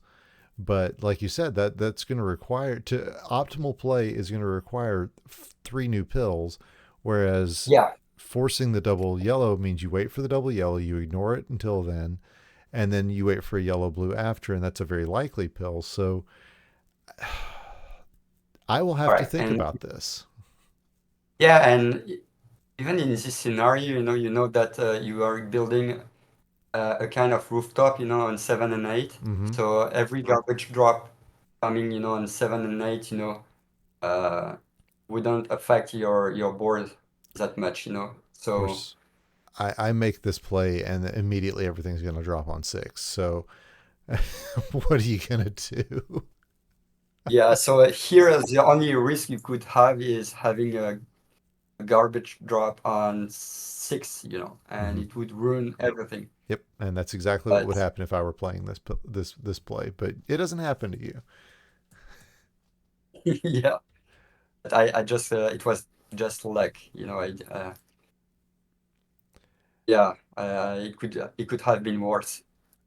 Yeah, and I will point out that you immediately get the double yellow. So let's watch that again. There's the double This yellow was my tuck. instinct. I don't know, you know, it's just purely instinct. Hmm. Yeah, I And like again, my. you know, I put a blue garbage, you know, on top of one, Hmm. which was annoying. So again, you know, my thought here is how I can get rid of that blue, you know, on top of one. Right. And that Uh, also is something we see in speed because protecting your one and your eight is a big it's a big deal in speed because we see so many matches that come down to a player being stacked up on one or eight, and then yeah, they it takes them twice as long to get it done because of that. So yeah, that's definitely something that we do a lot of. And I'm with you. That blue on one bothers me to no end, and I don't even know how I would approach it because you've got blues in column two. So, yeah, right. So it's very hard, you know, to get rid of that blue. mm-hmm. I think the best option is just to leave the column one like this and just, yeah, just pay attention on the other columns. There's not a world in which you put that double red onto 2 3 so that you can stack something on top of one or stack something Oh yeah, horizontal. yeah, correct, correct. Yeah, maybe this is something I could go, you know, I could go for, you know. Yeah, for sure. Oh, Uh, because then you get a Very blue red risky. on top, and yeah. It could mess your board up, you know. Oh So yeah, oh yeah. It would definitely mess mine up, but I could see doing it. All right, vertical, vertical, nice, clean, simple plays. You get the quad. I don't blame you. It's not a combo, but I can't help a quad myself. yeah, but I just wanted to bring down my the column one, yeah, to Hmm. yeah to reach, you know, the blue. Yeah, and you're gonna get this T clear, and Oh, that's why the red double red went there. Okay, it did extend it. and I received the red again, you know, on column one. So again, what I just wanted to do. Okay, so this is really interesting. So I just wanted to lower the column one. Mm-hmm. So from here, you know, I know that most players would leave column one like it is now and just get it back at the end of the game. Mm-hmm. But for me, you know, I saw that there was an opportunity of desandwiching. With the Uh, yellows. yes, of course, there, yeah, with yellow. Of course, there are two yellows instead of one, but I would go for it anyways. So I would clear, even if it would be a single clear, you know, of a yellow for the first yellow, I would go for it. And then, you know, yeah, I would definitely go for the desandwich opportunity here. Just because I see it doesn't mean I can see it. I cannot wait to see what you do. Um. Okay. So here, you know, as you can see, I have a yellow blue coming up. Mm-hmm. So I will place it on column columns 4 and 5 Okay. horizontally. Because Yeah, because then I would expect to have a double yellow coming up to clear, you know, to get the horizontal clear from column one. really interesting play that I'm seeing right here, and I'm wondering what you think about it, is stacking this red blue coming down, tucking it in red side left in 3 4, and then using that Okay. yellow blue in 6 7 to drop down I into see. a Yeah, yeah, it's cross. very good. Yeah, yeah, it's a very good idea too. I can see what you are saying. I would no way do I see this in real time, but sitting here looking at this board, I'm like, oh, that would be fun. Yeah, it would be a triple, right? Yeah, because you drop into a cross Yeah, correct. and Yeah. all your garbage goes in the right place. Granted, you're stranding your column eight and a little bit No, no, stranding. it's also a very clean combo what you were saying here because Mm-hmm. then the red drop would yeah would reach the double red, you know, on Right, column three, so it's still clean after the combo. right. like I said, my only fear is you're stranding your eight that way. But No, I uh, think what you are mentioning is, I think it's the best. Actually, it's the best solution. It's the cleanest way, to make a combo. yeah, all I have to do is see that in real time, and I'm in a good place. Yeah, it's very clean actually. Yeah. So yeah, Oh, and that's what I, you do. Oh, I, well, there you go. Never oh my mind. gosh, oh my God, it's what I did. That's a great combo you made up there. I love it. Oh my God, All right. Well, my I didn't. apologies for stealing your thunder because that was in fact what you needed to do. And now I see your D sandwich over on column one. Yeah, now you can see it. All right. So Yep. now I'm gonna build up the bridge, the platform, as you mentioned, Mm-hmm. just to. And there's the So I double was yellow. waiting for the double yellow for sure. And there's a yellow And on top. Yellow garbage on top too. So yeah, everything's gonna drop perfectly. yeah, correct. Oh,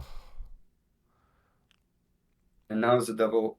Yeah, I wanted to extend it a little bit more again by adding a triple. all right. I like this. I see what the plan is. Yeah, as you can see, I just try to make everything clean as much as possible. I'm a little surprised you don't put the double red on top Yeah, of. this is a mistake. Yeah, exactly. What you're saying is much cleaner to put, the red yellow on column 8, right? I was gonna say to stick. Well, let me just back it up and Yeah. a little Bit. further, a little further. Um, Yeah, that here double, the yellow red. Where would you place it? not the yellow red, but the double red. Placing it on Yellow red. top of six so Oh, okay. that Hmm, it all drops straight down. yeah, okay, I see. But that's me counting to four. I don't always trust myself to count to four correctly. But here, what I wanted to say, is that it's much cleaner, to place the yellow red on column 8 vertically. Eight vertical. Yes, yes, it is. And you run less risk of garbage issues. And plus, you've got the double yellow you could stack on top of it so that it's your yellow is covered, and then all you have to worry about is the blue, which can be handled horizontally eventually. So, All yeah, right. I like it. I like that thought process. I can't believe I just commented your own combo to you like it was some fresh idea I had. Uh, Yeah. it wasn't even, that was not intentional. And All right. and I know that Master is a very heavy combo player, so Mm-hmm. he kept ruining all my combo setups. But now it felt much better now. So I think I'm reaching the end game Mm-hmm. already. Oh, so did you see? Could you just rewind a Sure. bit, please? To I where you mentioned sacrificed something. your column eight. Yeah, correct. Mm-hmm. Yeah, yeah, from here exactly. Yeah, that's exactly what Can you do. You you? sacrifice your column eight. And Yeah, is it because you saw the double yellow coming? yeah, exactly. Okay. Yeah, I All right. saw that and I was like, well, there's the double yellow. He's going to make a T out of it. But yeah, you Yeah, definitely exactly. sacrificing there. I sacrifice it. So this is also something you can use for your versus play. Mm-hmm. It's a good idea to. Yeah, I sacrifice, as you could see, just to make a tea out of it. Right. And and I mean, you lucked out that it was yellow red. So you're gonna get cleaner setups on that column six. Yeah. So the only things that would be messy is on column 8. I have a red on top of 8, Mm-hmm. but this is also that could be handled by yeah, by a combo, vertical combo. So it's not that difficult. Yeah, I mean, honestly, I'm looking at it as a speed player, and I see those two blues horizontally paired up, and you've already got a blue in column three. You've got a blue stacked up in column four. Once you clear that red, you can hit those blues horizontally in Correct. 4-8, and then drop down a blue into red, and that takes care of the blue in 5, and now all you got's the 2 yellows to worry about. Yeah, it's this is not a bad setup at all. Yeah. I think it's favorable, So in is it fact. something you could do in so this is my question for you. Is it Mhm. something you could do, in speed play? Oh yeah, this is exactly what we would do. If I found myself in this situation in speed, that is the way I would Mm. think about it. Okay. Is start, this next yellow red goes directly into 5-6, and I start working down column 6, working down column 7, get the horizontal is the next priority. Then it'll drop down to the horizontal at the bottom, and you take care of the yellows whenever you get yellows you can't do anything else with. That is, Yeah. to me, that is what speed play looks like now. Okay. And if you take care of the yellows early, then you can use column 2 for a blue, and you don't have to worry about cleaning up uh, column 6 too much. Yeah. Yep. See, you're following, and without garbage, you're following exactly what we would do. I say we like it's everybody, but it is pretty prominent at this point. And now the garbage starts stacking. Yeah. Now I got stun locked a bit, but this is Oh, this is the best master, so that makes sense. a little lucky RNG there. That's the red. Oh, that was nice. I saw the setup. I didn't see how complex you could get it. Let's see if you kill. Okay, yep. As And you could you. see, I tucked the double red, Mm-hmm. just into column 6 and 7, just to make sure that, yeah, here, I would have Right. a drop clear. Okay, and now So I see what your plan is. It's to it to was, clear everything at once, and it's just not happening. yeah, no,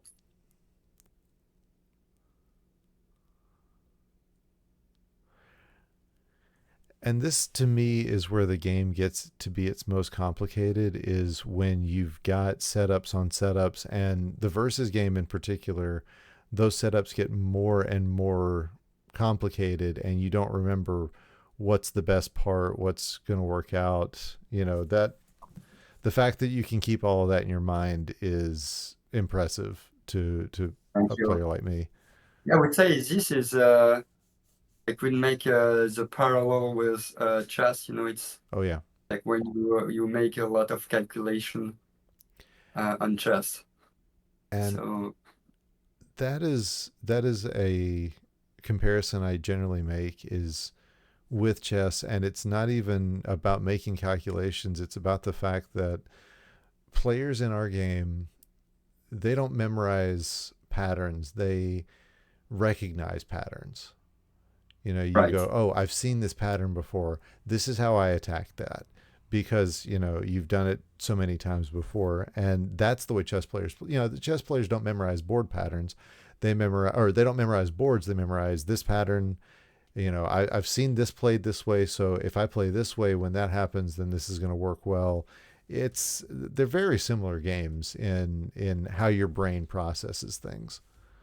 Yeah, I think it's very similar to Dr. Mario in some ways. As you mentioned, you can recognize some patterns for me, in chess. But like, as you mentioned, for when it comes to calculation, I don't think there's much patterns, in chess. Mm. But as you mentioned, yeah, actually, in chess, if you play in a bullet mode, Mm-hmm. which is a 1 minute format, you don't have time to calculate. So Right. it's just a matter of pattern recognition. Exactly. And yeah, correct. But in some ways, you have to make some deep calculations. And this is where your brain is involved. And funny And enough, go ahead. In Dr. Mario, I don't know if there is like a similar thing, where you can calculate a lot. 'Cause I also feel that it's more a pattern recognition. So it's a good question, actually. I'm just thinking live now. Mm-hmm. And Yeah, it's because you mentioned that I had a very deep combos, in Dr. Mario, and I could remember everything, but maybe just a pattern recognition actually. right. I think the key to me is remembering where I put my triggers. Yeah, Remembering what pill I need in which place, so don't screw this one thing up. That's what I always. And as the triggers move up the board, you've got to remember. Oh well, this piece you can't get rid of because it's the trigger for this combo down here, which is also correct. connected to this. The machine gets more and more complex, and then you're just like, oh, I think I missed something, and that's usually where my brain kind of hits its limits. So when Oh, I see. players, Yeah, I think it's where the brain is involved actually. Yeah, it's where you try to extend your combo mm-hmm, a lot. You have to remember everything, all the drops that would be coming up. And yeah, you have to remember, as you said, the trigger for sure. And you have to make sure that all the machine is working out well right, in the end. and that big machine that you made towards the end of that last board was, yeah, I was losing track of where your triggers were, just Yeah, sitting here watching I it, and I'm remember. not trying to make plays.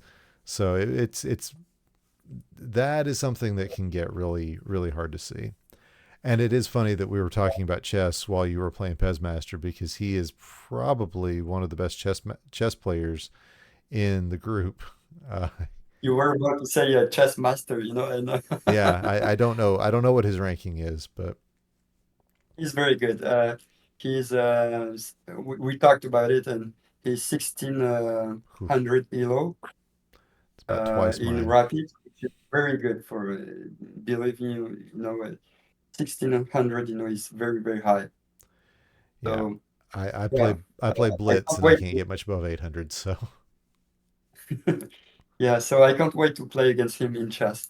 We were supposed to play, at Cincinnati, hmm but we didn't have time, unfortunately, because he brought his chess board, and yeah, we talked about playing chess, in real life, but we couldn't make it, unfortunately. I can't remember who it was. Somebody brought up chess boxing over the weekend and said, "Hear me out, Dr. Mario boxing." And I was like, "You got to be out of your mind." Uh, play some Dr. Mario, then hit each other a little bit. Maybe they were thinking about chess Dr. Mario, where you split your time between playing Dr. Mario and then playing a game of chess at the same time. Oh, that sounds horrible to me. All right, let me get you your second pill. Yeah. Okay. So here I think we would share the same idea. One, So two, you would followed by put 6, 7. exactly. So yeah, it's Yeah. exactly what I would do. And anybody who's Um, not familiar, we would say that for the second pill, actually, for the red yellow, I would rather go for 4 and 5. 4 and 5. But then, I wouldn't rule. Yeah, because imagine that if the next box is a yellow blue. Mm-hmm. If you put your red yellow, on 6 and 7, then where would you put, the blue yellow, Right. right? So this is something you must keep in mind. Uh, it's what I said from my bottom line. I mentioned, at the beginning. So you always want to make sure that you can place any pill in your board.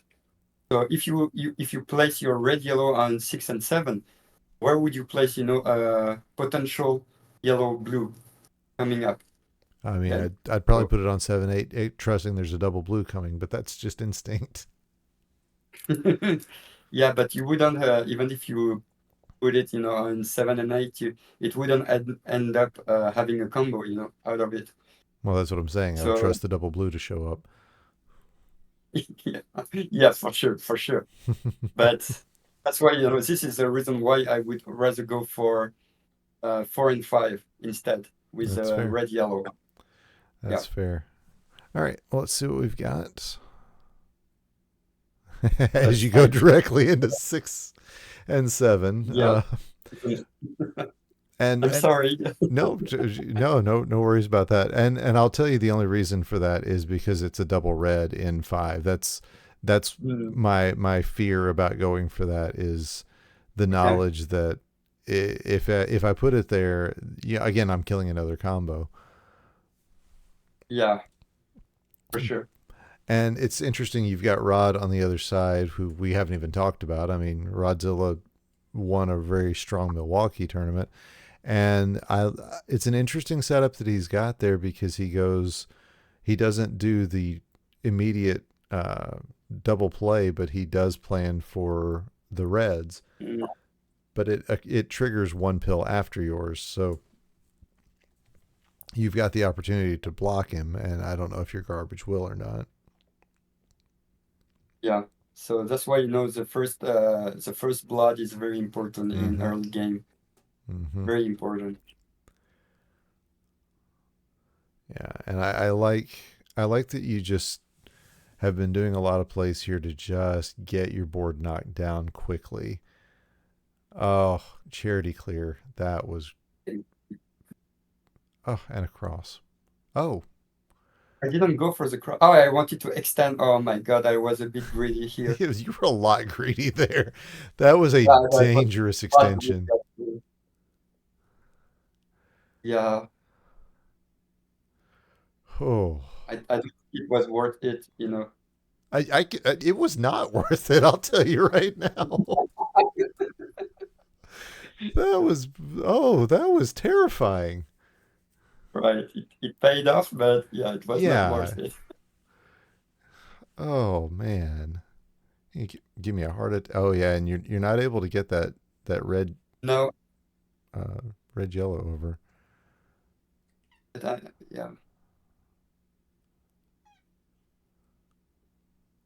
Oh, all right. Yeah, I'm still recovering from that play. Yeah, here I just wanted to clean up my board a little bit Right. because it was a bit messy. And it's at this point in play when I'm playing very similar to that I think to myself, man, I haven't made a combo in a long time, and I start getting itchy for Mm. one. Whew. As you could see, my double red didn't go over. Mm-hmm. But also with all those double reds, I mean, you had built a place for a red yellow, which is exactly what you Yeah. needed to do. So here, just one you can pause. I Okay. knew that I had to lower down, my column 8. Mm-hmm. So I was already trying to pay attention on column 8, just so you know. Right. Here, even here, I was already, having in mind how I can bring that column 8 down. Right. And I knew that I already saw, that yellow. Mm-hmm. Uh, so then I knew that I could have a de-sandwich opportunity. Right. Right. Right. Yellow. And let's see. I'm sure that's what is about to happen.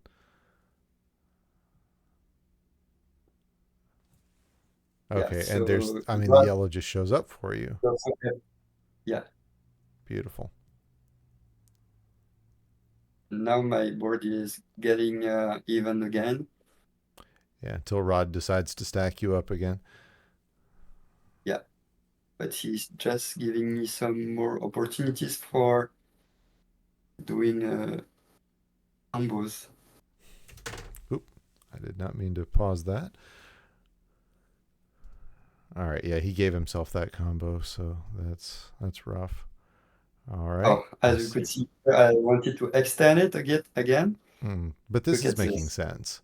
That just makes It, perfect sense there. It extended further than I expected it to, but yeah. all the plays made a lot of sense. That For okay. me, it makes all my placements make sense because I thought that I was someone who nobody could understand. Okay, and that double blue threw me off. Now I see that you're planning. uh, You've got better plans, and that's going to be an underclear or a horizontal on that upper red in column 1. You Yeah, definitely threw me off dropping a double blue in there because that's the last thing that, as a speed player, we would generally do. But now that I see it more, I see, well, that's probably a play we should be making. So I was confused. Now I'm less confused. I just wanted to get rid of that blue, Mm-hmm. and having a combo out of it. Well, yeah. I mean, you've got it works so much better because you're not going to have to worry about what's on top of the red there. Yeah, as you could see here. Yeah. Mm-hmm. And now I just have to get rid of the red remaining on column one. And I could also, under clear it so Mm-hmm. it's much better. So Oh, oh, yeah. No, I see it. I see exactly what you're doing, sir. That no, you almost fat logged it completely. yeah, Wow. And now your combo ready. yeah, here I have combo setups everywhere. So Mm-hmm. And you did surprise me a little bit not going ahead and stacking up towards the red, considering that you already had Rodzilla on the ropes, but you pulled it off in the end. It didn't really matter. But that was a clinic there at the end. No pun intended. yeah, so that's why I think, yeah, this is a similarity I found out from a speed play and a versus play. It's the end game. Mm-hmm. I think you are, because I think speed players are more used to play efficiently, Yep. how to get rid of the last viruses in the most efficient way. So I think, yeah, the end game in versus plays would be the same, to me. And that's So I've lost any number of games because I got to the end. Because I'm a speed player, a lot of times I'll play and get myself a 30-40 virus lead sometimes, and then I get down to 5 or 6 viruses and I'm just like trying to get the speed down, finish yeah, off the viruses, and then I get just stacked up like nobody's business. And I think, um, what is this? Okay, no, this is still practice. What'll happen is my opponent starts getting the combos. I get the 4 second drop time, and next thing I know, I'm losing. And it's the concern is, when do you turn on speed? When do you turn it off? And you're making me feel better about my general decisions, but I just got to figure out why it works for you and doesn't work for me. So that's why I'm studying your play right now. but A lot of no, that. I think you have the main idea, so keep it, and it's just a matter of practice, actually. So yeah, for me, the end game is crucial, in versus play. Hmm, So a yeah, lot of players are forgetting it because they just focus on doing combos. But when it comes to end game, they just don't pay attention on the whole board. But the vision is very important in end game. For me, yeah, it's like the similarity with chess is the puzzle. If you play, chess.com, you know that you can play some puzzle. So I think it's quite similar. So in the end game, you see a bunch of last viruses, and you have to come up with a solution. So what would be the best solution to get rid of all these remaining viruses, and trying not to bury any viruses left? So this is very important to come up with a solution. I'm showing on the And this is screen. what I would say to you. This is the most interesting part for me. In the versus play. This is the aspect I enjoy the most. The end game. Right. It's not even doing combos and everything. It's especially the end game. It's so interesting because, yeah, you just like you just see, it's a board. You have to pay attention on the remaining viruses, and you just have to come up with a solution. And it feels very great for me. And I'll just put this up on screen so people can see I am at legend level 5 on chess puzzles because I do those every morning on the on the chess app. I'm still learning how far that board will go. It's I've been on that path for a while now. But this would be really interesting to set up, such like a puzzle game for Dr. Mario, like we would have like a specific board for the end game, and There we would have to think about a solution. there are players who have done that. Oh, really? Oh yeah. Oh my God, I would be really interested in playing such game. I think Influx and Adelito have both. I'm pretty sure Okay. put together in the past, and they're buried in the Discord now. But they have put together some Dr. Mario puzzles. You know, you've got this pill. What's the best place to put it? That sort of thing. And Mm, generally, you know, you're not going to have a giant board like this. You're going to have three or four viruses. So, yeah, and very interesting. So yeah, honestly, I feel like the first play is just as interesting because it's the same thing. You've got a puzzle in front of you, and the question is, what's the best solution? yeah, And with this yellow blue, I don't know what the best solution is. yeah. Me neither. So there, I, there is no obvious solution here. So I mean, any placement would be fine. Like on 7, 8, even yeah, 6, 5, 6.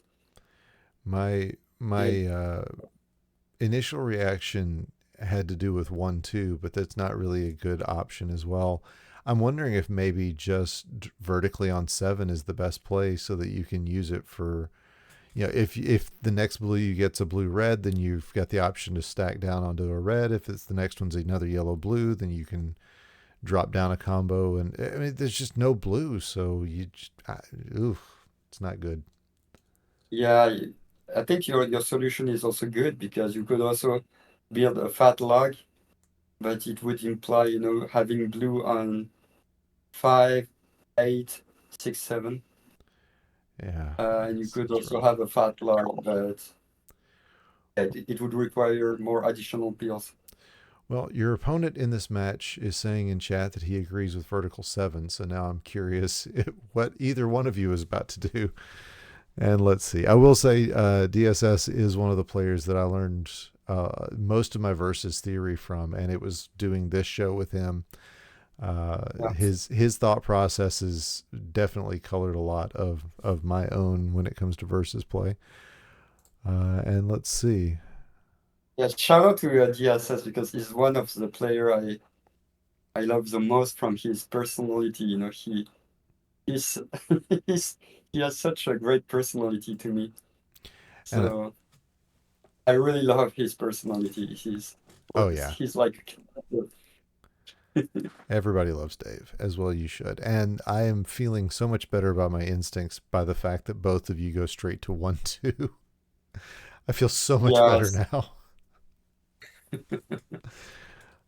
All right, yellow red. You've to me it's dealer's choice. I wonder if 6 7 is or vertically on 6 is the best choice just to start uncovering blues. But Yeah, I would go for 4, 5, and again for the same idea to bring down the center. mhm. So 4 and 5. Yeah, I don't disagree with that either. Interesting choice in putting the blues that blue horizontally. Yeah. Oh, as you could see here,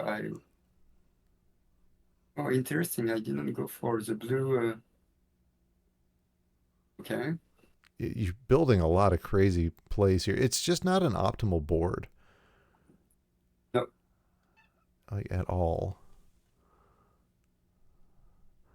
It feels like you're just making the best out of whatever is coming your way, which I understand is generally the name of the game anyway, but it's not usually this difficult to make something good happen.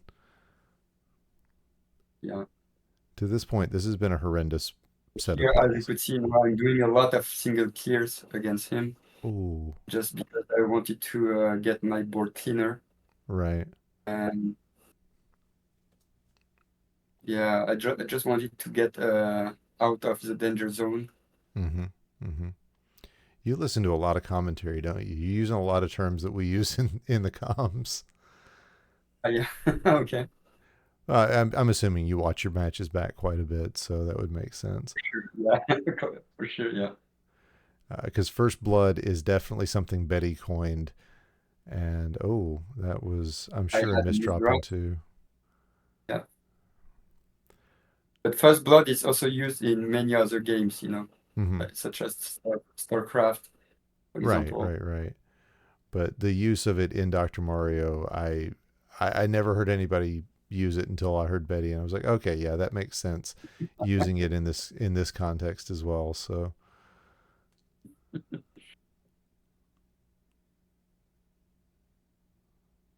sir, there is greed on your hands. Yeah, I was waiting for the double yellow coming up to to reach the red. Oh, not I was looking for the horizontal clear.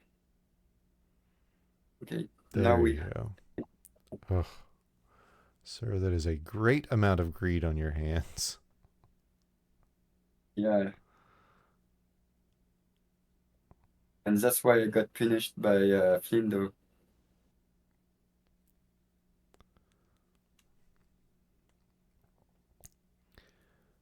You talk about slowing down, but I am still greatly impressed by your speed because anytime I look over at your opponents, they don't seem to be playing the same game. You have moved past them so much. Yeah, So I think you are downplaying a little bit the quality of the speed in your game. Good grief. And maybe in real time to you it feels like you're not moving as quickly, but watching it now, it's the plays yeah, are it's happening I so also feel the fast. same as you. I also feel the same as you. I feel that I'm playing very fast now, but in person, I didn't feel that I played so fast for some reason. Yeah, I get that way as well. I'll sit there and I'll start playing. I go, man, it feels like I'm just dragging, but then you get in play and you look back on it and you're like, wow, I look like I knew exactly what I was doing. All right, so you managed to take Okay, out now two-time here, champ, here we and go. yep, here it is, the one you were This is dreading. my window. He's the guy I played the most against, I think this year Mm-hmm. on 5K. Um, yeah, I knew that because I think I watched your interview with Lev, um, and I heard about your predictions, and you did not really mention Flindo, and I think the main reason is because he was not participating in the monthly versus, and I think Lev, was based. All his predictions were based on his monthly. Mm-hmm. But yeah, and Flindo and I were playing so much, on 5K, so I could assess his level, and I knew that he could hit a top four, Oh yeah, in the round. Yeah, top four, was my prediction for him. I mean he was top four last year, so it's not a surprise. Yeah, yeah, but I also knew that he even improved like this year. Mm-hmm. All right. Well, looking at this board, I'm curious what your thought is on this yellow blue.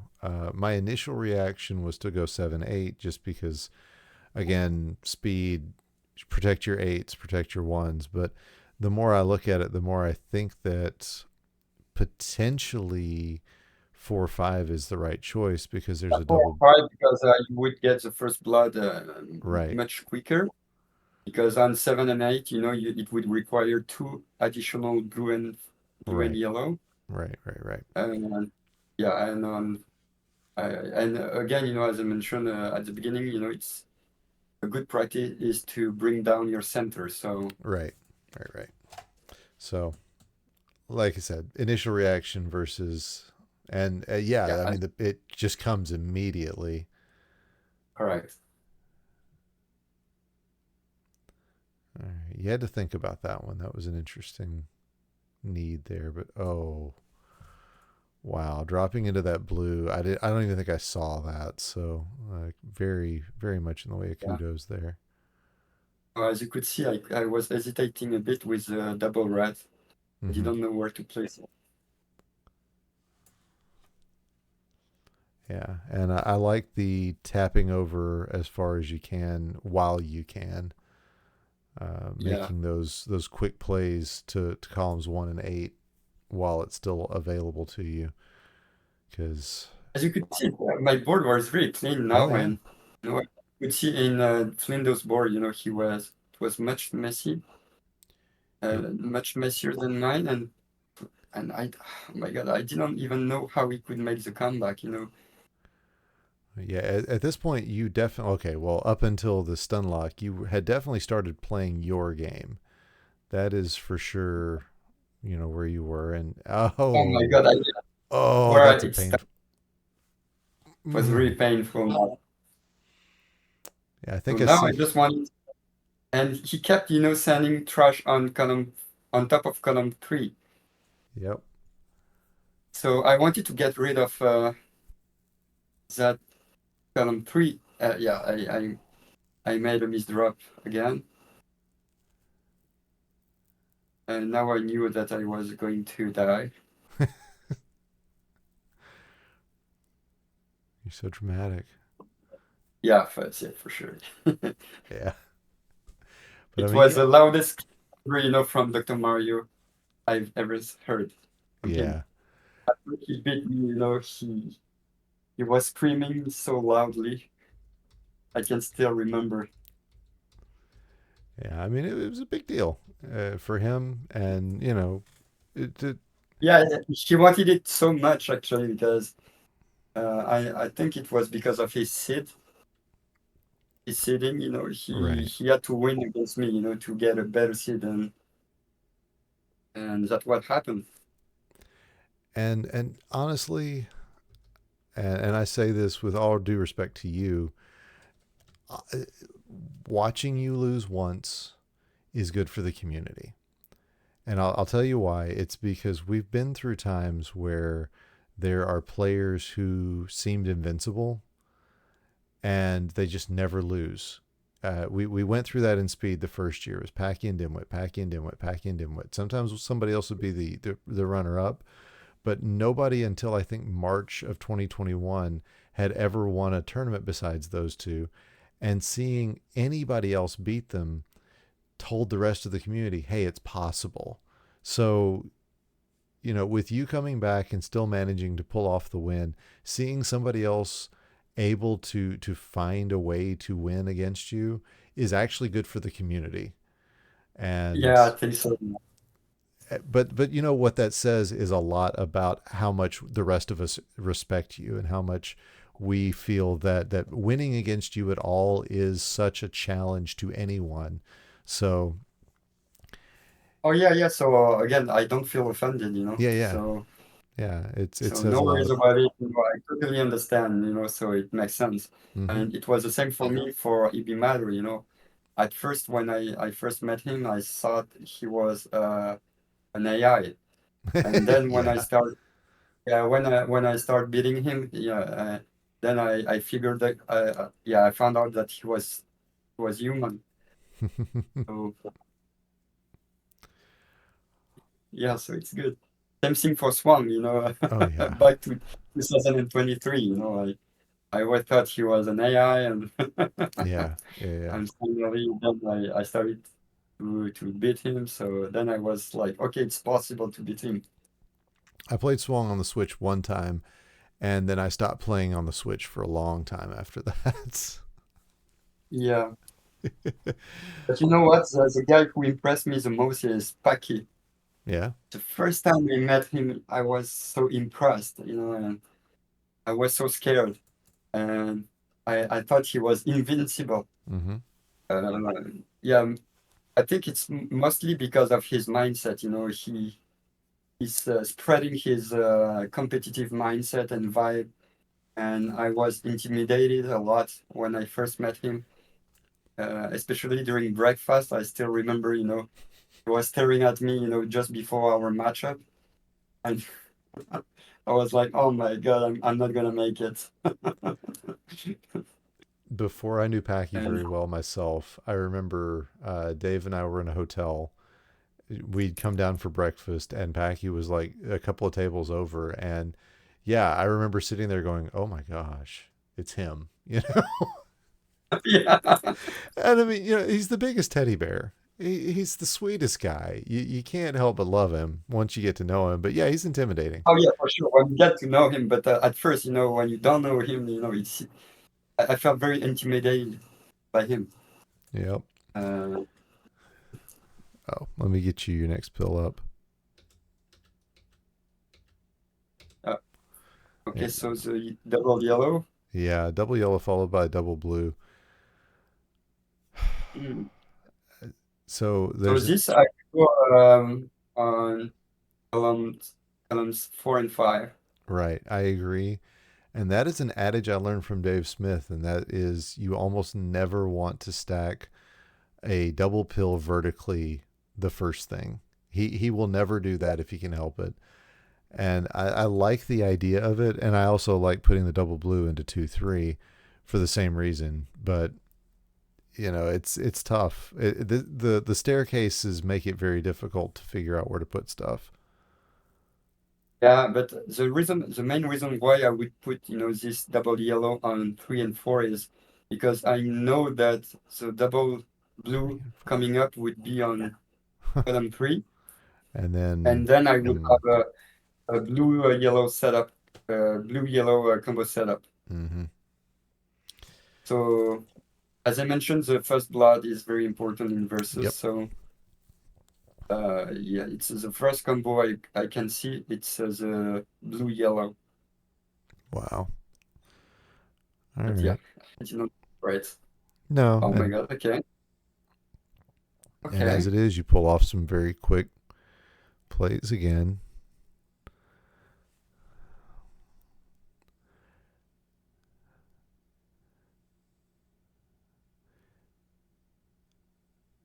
And it's hard to call a semifinal, a top four, a letdown for anyone, but it does feel like Swang really didn't get the tournament that I think he would have wanted.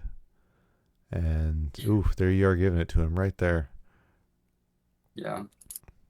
He was already in danger, in because I think, yeah, Swan, he's a very good player for me. He's one of the best player ever, but he takes so much risk, at the top of the board. It's I would say it's his only, weak point.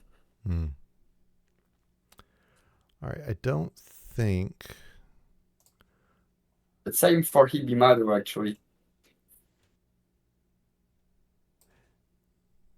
right. Okay, I don't think they have uploaded yet, and I should have checked this Okay. beforehand, and I apologize if they have not. I don't think we have access to. Ah, we do. Okay, good.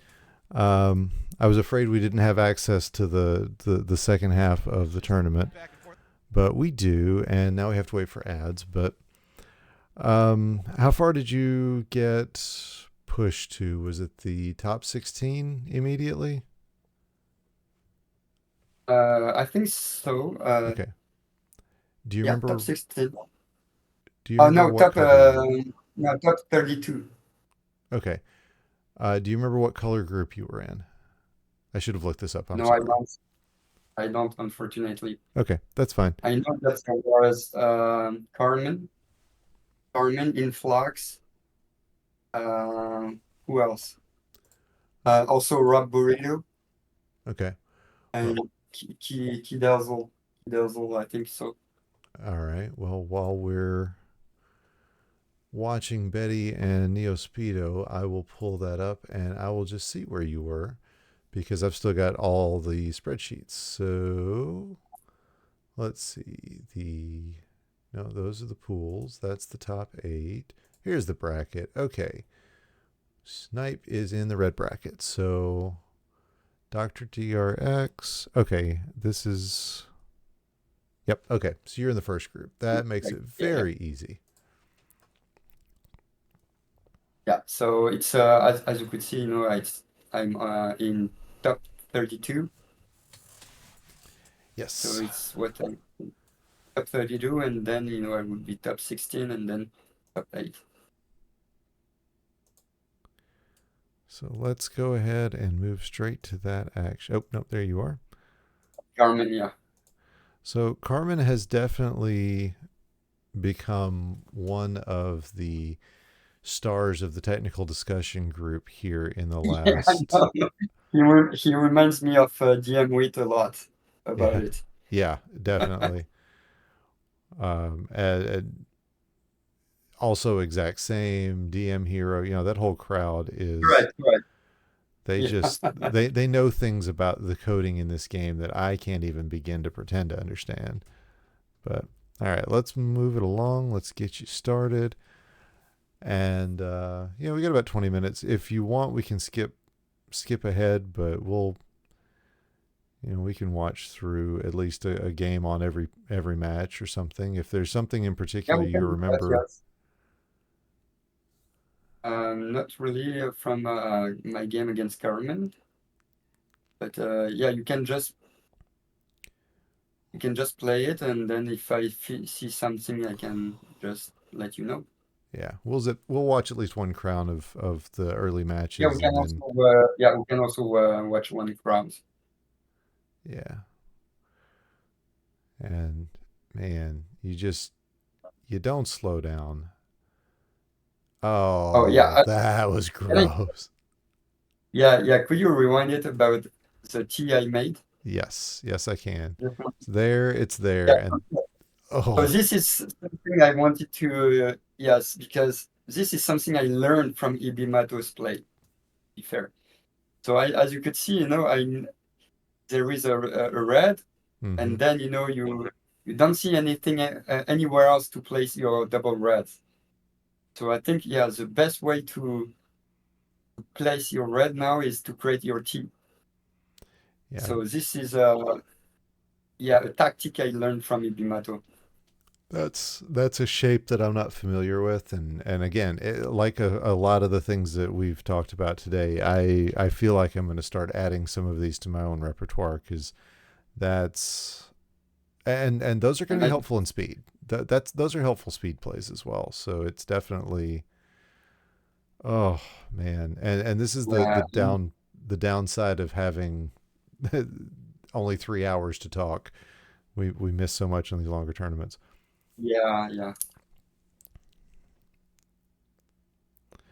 All right, so we'll zoom right through here.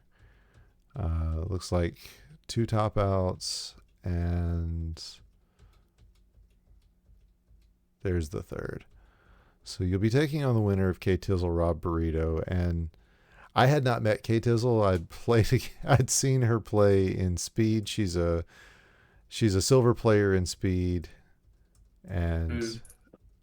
has really, she's just new to the community. Rob, of course, is he's Rob.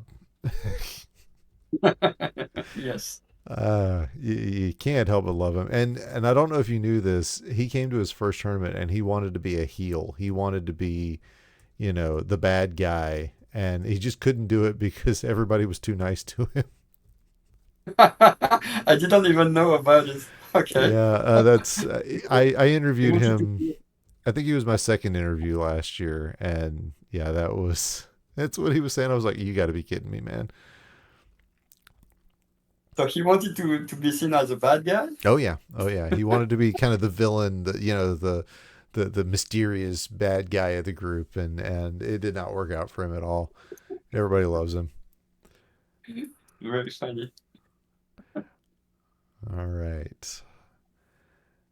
And Chris mentioned this when I interviewed him, but I will say this about the new pool system. It needs tweaks, yes, but the fact that the 1 through 8 seeds made it to the top 8, he takes that as a very much a point of pride that it it worked. The system that he put together really worked, and I have to agree with him on that.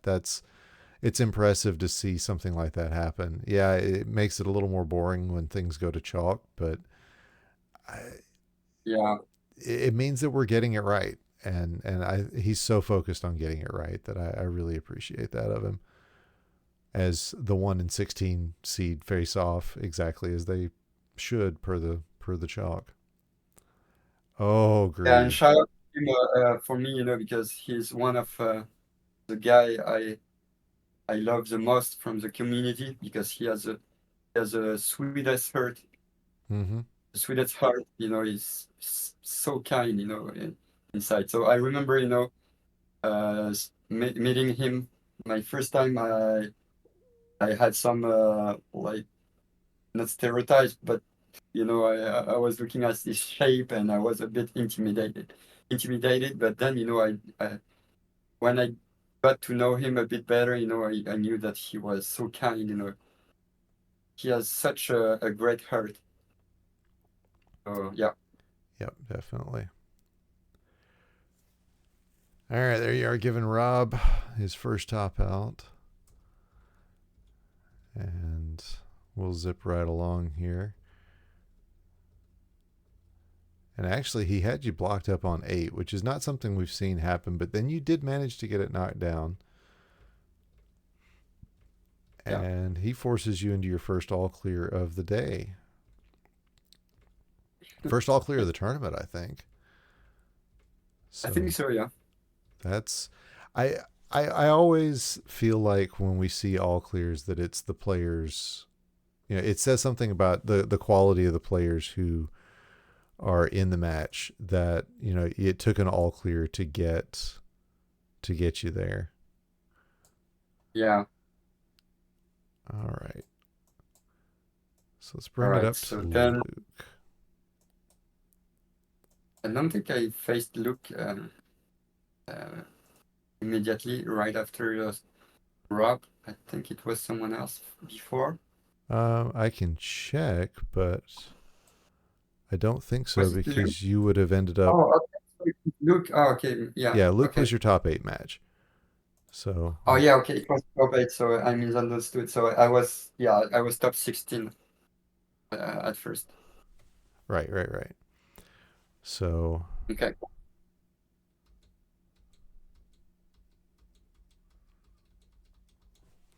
let's go ahead and do a little seeking here.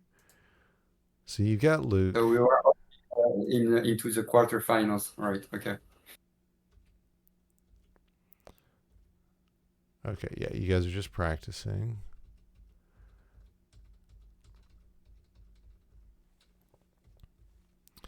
So do you go all out when you practice, or do you just kind of put a few pills down, make sure the thumbs are working, the controller's working, and then just Yeah. Correct. It's just okay. I'm not the real, I'm just making sure that everything is working with my controller and I don't have any drop inputs or any technical issues from the controller. So that's it. I told this story to Chris last week that I was playing against Tomahawk in my first on-screen match of the tournament, and we're sitting down, and I I have a hard time not going full blast.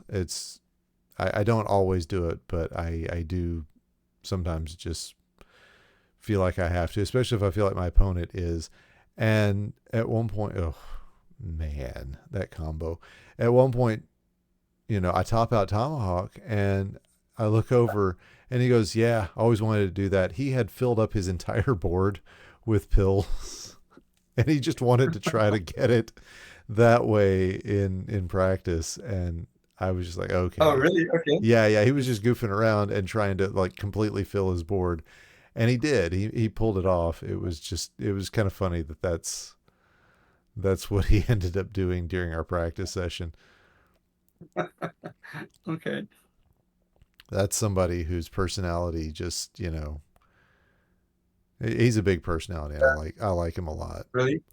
Oh Yeah, yeah. I didn't have time to talk to him a lot. It's maybe one of the guy I talked the least during the tournament. But yeah, um, I would love to know him better. Yeah, definitely. All right, so Luke, I think gave you your first crown losses of the actual tournament part. Do you remember what happened against him? Yeah, I remember that here, as you could see, I received some garbage drop on the center column, Mm-hmm. and then I started to feel worried. Oh wow. But then, I could notice that, yeah, I felt harassed a lot by Luke. It was crazy, how he was so much aggressive. Well, you may remember Luke I didn't played. expect it. I already talked to him about it. I asked him if he had some strategy against me or anything. He said no, but I was really surprised because he didn't really play as usual, for me. I Hmm, used to play against him on Flycade, and yeah, when I played against him here, I felt like it was much different from usual. right.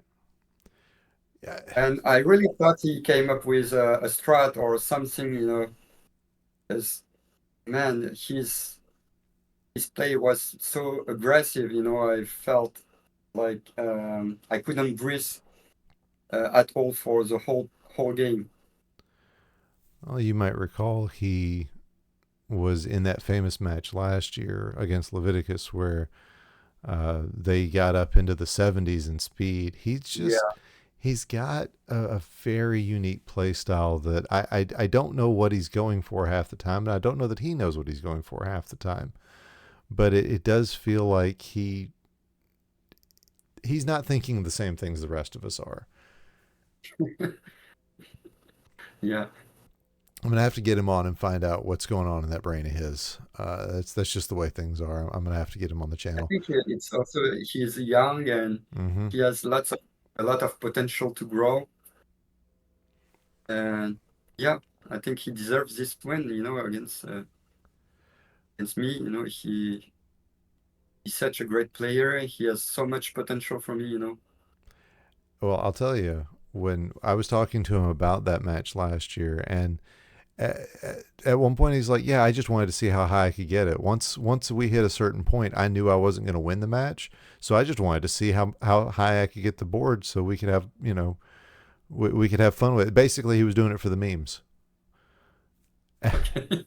It's like what a 20 something thing to what a Gen Z thing to do, and it was crazy, but at the same time, that's who he is, and that's Yeah, that's that's his play, that's his game, and like you said, he's young, he's got plenty of time to do this, yeah, and for sure. if he has to cut his teeth by playing a game just for fun, then he's gonna do that, and he's gonna have a blast with it. And Yeah, I totally agree. oh, there's the blue. Okay, I was waiting for you to get this blue. But I think that he's the only player, during the tournament where I could feel that I couldn't make any progress on my board for so long. Mm-hmm. Like I remember, being harassed by his combos, and I was trying to find a breathing room, and I couldn't find any. And it was very hard, to make progress on my board Yeah, against him. and again, I think that comes down to just his ability to play at higher speeds and just keep his board moving. He's Yeah, it he's gonna helps a keep lot. going. Yeah. Yeah, it helps a lot. All right. What are we looking He at? has the ability to maneuver, his skills at the top of his board too, so it helps. Yeah, that's we the discussion, and it's happening again in one part of the Discord. I don't remember where, but the discussion about rolling has happened again, and how are the Tetris players going to do, and are some of these movement options going to be there, hyper tapping and rolling and all that, and that's definitely a young man's game. I've I don't see Talking anybody. about the rolling aspect, this is more from the classic Tetris scene, but I It don't is, yeah. think that will happen, in Dr. Mario. No, I don't see a future for it because it's such an edge category. It's not like Tetris where you have to be rolling the entire game. Yeah, All right, there's the all clear. Wow. All right. Well, we can zip on through this. Like you said, he's the first one to get crowns off of you. Possibly the only one. yeah. I don't remember how the Perula match went, I but mean, he was also ahead of me by 2-1. So yeah, after that, I knew that I had to adjust my play. Yeah, as you could see, here he also won right. the second, like not the second, but the third crown. And yeah, Yeah. I was fighting for my life at this point. All right. Well, while those ads are coming through, I'm going to go ahead and queue up your match against Swong on DRMC2. Um, that was. Oh, I've got it pulled up right there. And I appreciated the fact that they. Oh, is it here? Is it here? All right, I'm not going to pull up your match on DRMC2 because it is no longer available. They did get Oh, really? saved. They exist. We just don't have them. We don't have them uploaded yet, and they have rolled off uh, of the Discord, the Twitch. So that is just going to Yeah. have to be a thing. But I'll give everybody the short version. I was calling those matches between you and Swong, and it was over so quickly that I was watching the match between Perula and Pangolin for most of it. That was a Yeah. very quick sweep. How? I guess is the question. So again, I would say that yeah, Swang is he's one of the elite for sure. Mm-hmm. But as I mentioned, his weakest point is to take so many risks at the top of his board, and that's why he got punished, so many times. Even last year, during the finals, remember, he topped out like many games against me, like Mm-hmm. most of the time, when I won against him, it was because of a top out, not because I cleared off all the viruses. Right. So yeah, I would say that I think if he fixed, this weak point, then the outcome would be different for sure. All right. Well, there you go. The gauntlet has been laid. Swong will probably have something to say about it eventually. All right.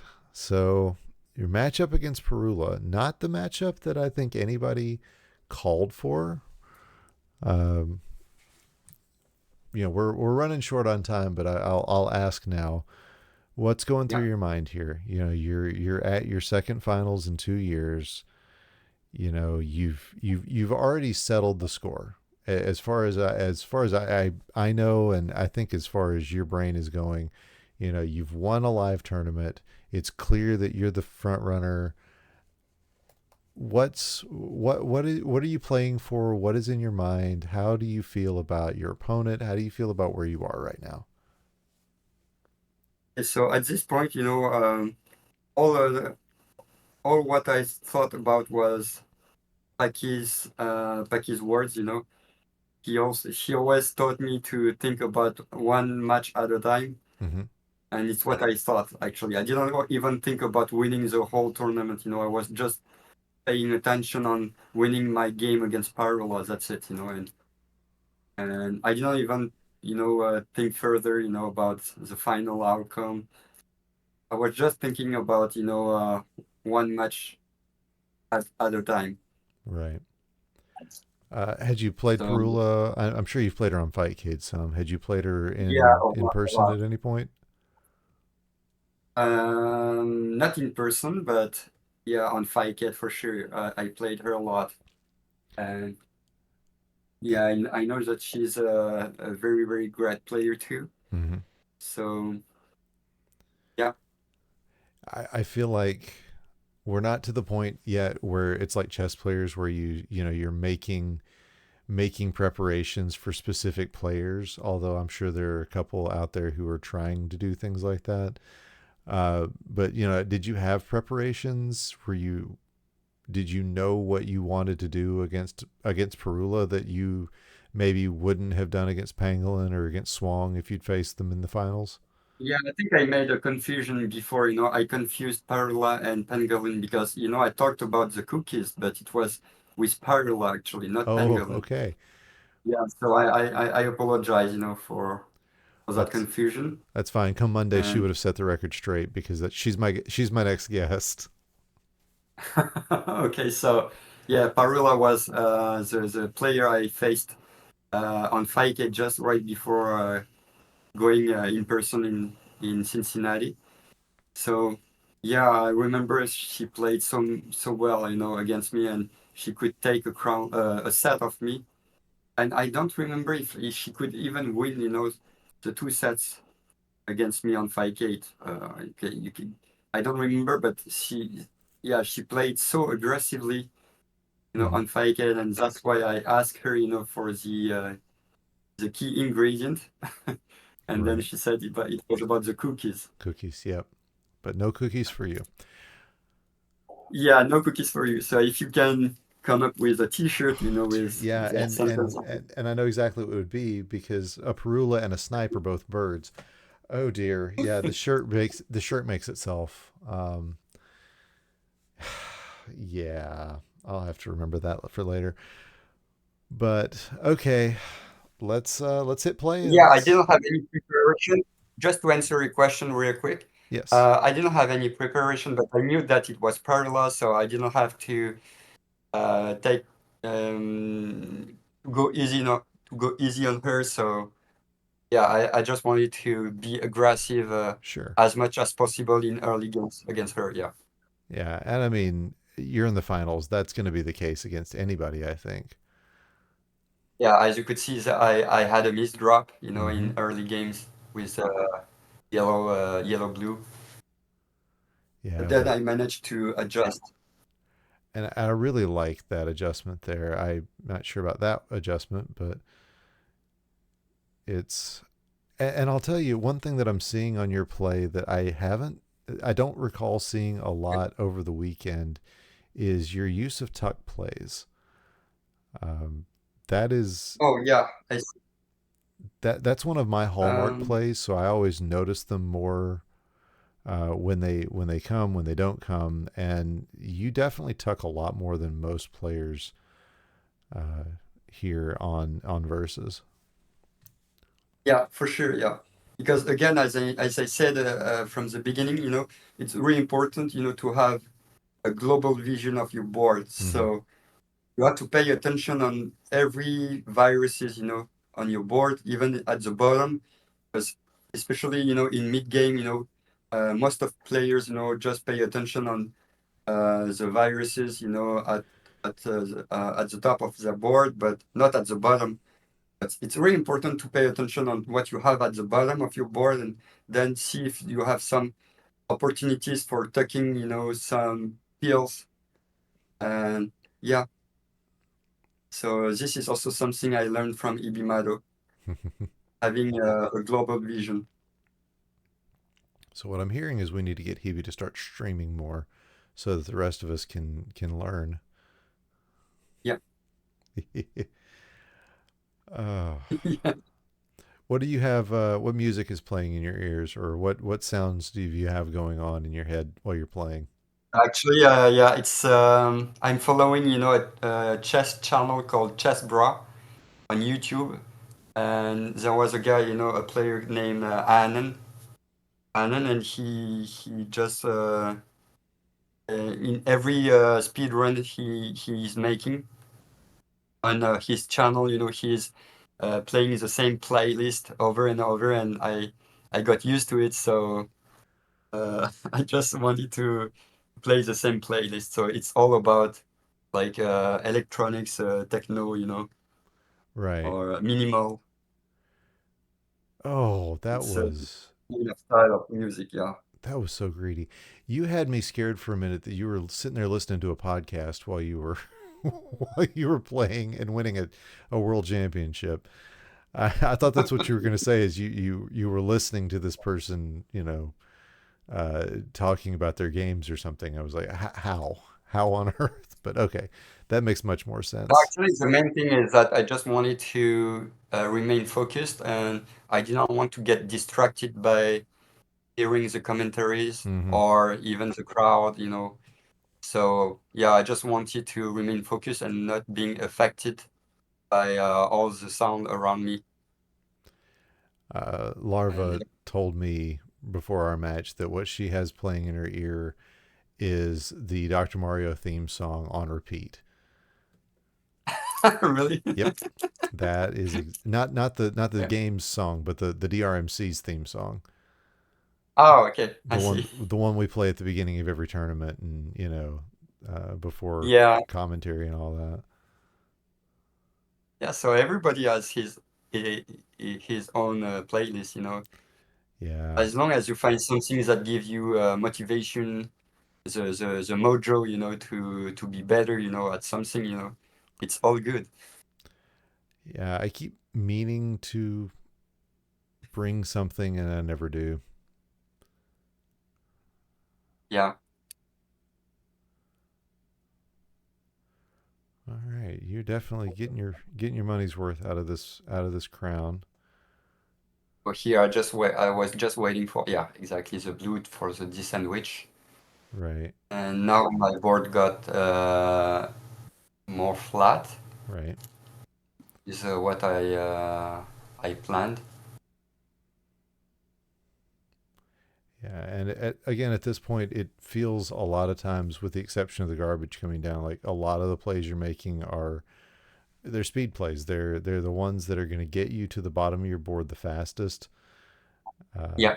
and again, I'm not used to saying that when it comes to people who are playing versus, because most of the time it feels like the focus is more on you know making the combos and making these ridiculous plays that maybe aren't the most efficient for getting the viruses off the board, but are they're the best for getting combos regardless of any other factors. So it's honestly it's refreshing as a speed player main to see to see you doing stuff that makes sense to me. I I'm kind of happy Yeah, by I think that. there are many similarities with speed play, Um, yeah, so I think, yeah, just clearing off your viruses left, is very efficient in versus play too. Yeah, I think that most of people think that in versus play they just think about making combos and that's it. Mm-hmm. But if you only pay attention on doing combos, you don't make any progress on your board, so it's not necessarily worth it. So Right. no, I think there are much more similarities, with speed play than what we expect. Yeah, definitely. Definitely.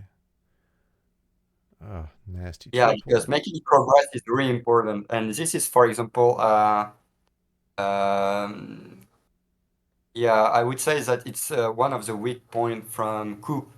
Coop is a very good player, and I think that when every time I play against him, I feel that I receive so much trash and it's very hard to make progress. But then, you could see that from his board, he's not doing any progress either. So that is not necessarily worth it. So that's why, it's very good, to make combos and cleaning your viruses at the same time. Hmm. Yeah, and I've got a somebody in my chat generally named Ultra Minimalist, and it's so funny. He doesn't play, but he always seems to have an eye towards what a player's weaknesses and strengths are. I was doing some Fightcade on stream shortly before the tournament, and he was, I was playing against Getsy and Cat Pants and several players. And at the end, he would go, "Yeah, if that player had done this, this, and this, they would have beaten you." And he's like, "And you need to Mm. do this, this, and this." I was like, "Okay, okay." it's and a lot of times it is that it's that competition or that combination of, do you know when to run speed? Do you know when to build combos? Do you know when to attack? Do you know when to defend? It's the game wasn't designed for all of that complexity, I don't think, but the way our players play it forces that. Yeah, exactly. This brought to you by Lego, and yes, we're making sure that the RMC gets some money. They're getting an extra 3 cents out of us here. Uh, this is what I get for not subbing to every channel that I can, but I don't have a lot of subs myself, so my Twitch barely pays for itself, and that's okay. And I have a question for you, Ook. Absolutely. Do you have any expectations on your end for the versus play? Um, I have. So I've been to Louisville 3 times now. I made top four the first year when we didn't have as many people. Um, Yeah, I've I had a pretty good showing this year. We did a full double elimination tournament, so it worked out pretty well. I would like to see a top eight once in my career. yeah, I don't know that I'll get there, especially as the community continues to grow. But that's, I think, not an unfair goal to have. But honestly, as long as I keep having fun, as long as the community keeps getting better and all of that, then it's all going to be worth it, no matter what. yeah. Okay. And do you have 5K already? I do. Honestly, and I'll sound like such a wuss when I say this, I can't stand the lag. It's so much better than Oh, Switch, but it's still I have been playing this game on original hardware for so long that any little bit of lag just bothers me too much. I will play it. I play it sometimes, but not nearly enough. okay. I understand you have the same feeling as Paki. Yeah. I asked him the same question, and he also installed 5K, but he didn't play a lot because he felt that it was like laggy and not the same as on the hardware. Hmm. And I will say that a lot of my plays, I do a lot of that over the top left and right plays where I will do a lot at the very top of my board, and in person with no lag, it's very possible. But even Mhm. I'm a medium speed player, so I am very accustomed to being able to make some really wild out there moves if I need to. And playing on high is difficult enough. Playing on high with lag, it wrecks my game. I would have to completely retool what I do in real life just to play on Mhm. Fightcade, and I don't know that it's worth it. I think I'm in a good place. I just need to get better at seeing certain things, get better at how quickly I see certain things. So, we're I know where my growth is going to happen, and doing stuff like this is always going to help. So, Yeah. um, I very And much what are your personal achievements, in speed play? um I was a runner up this year.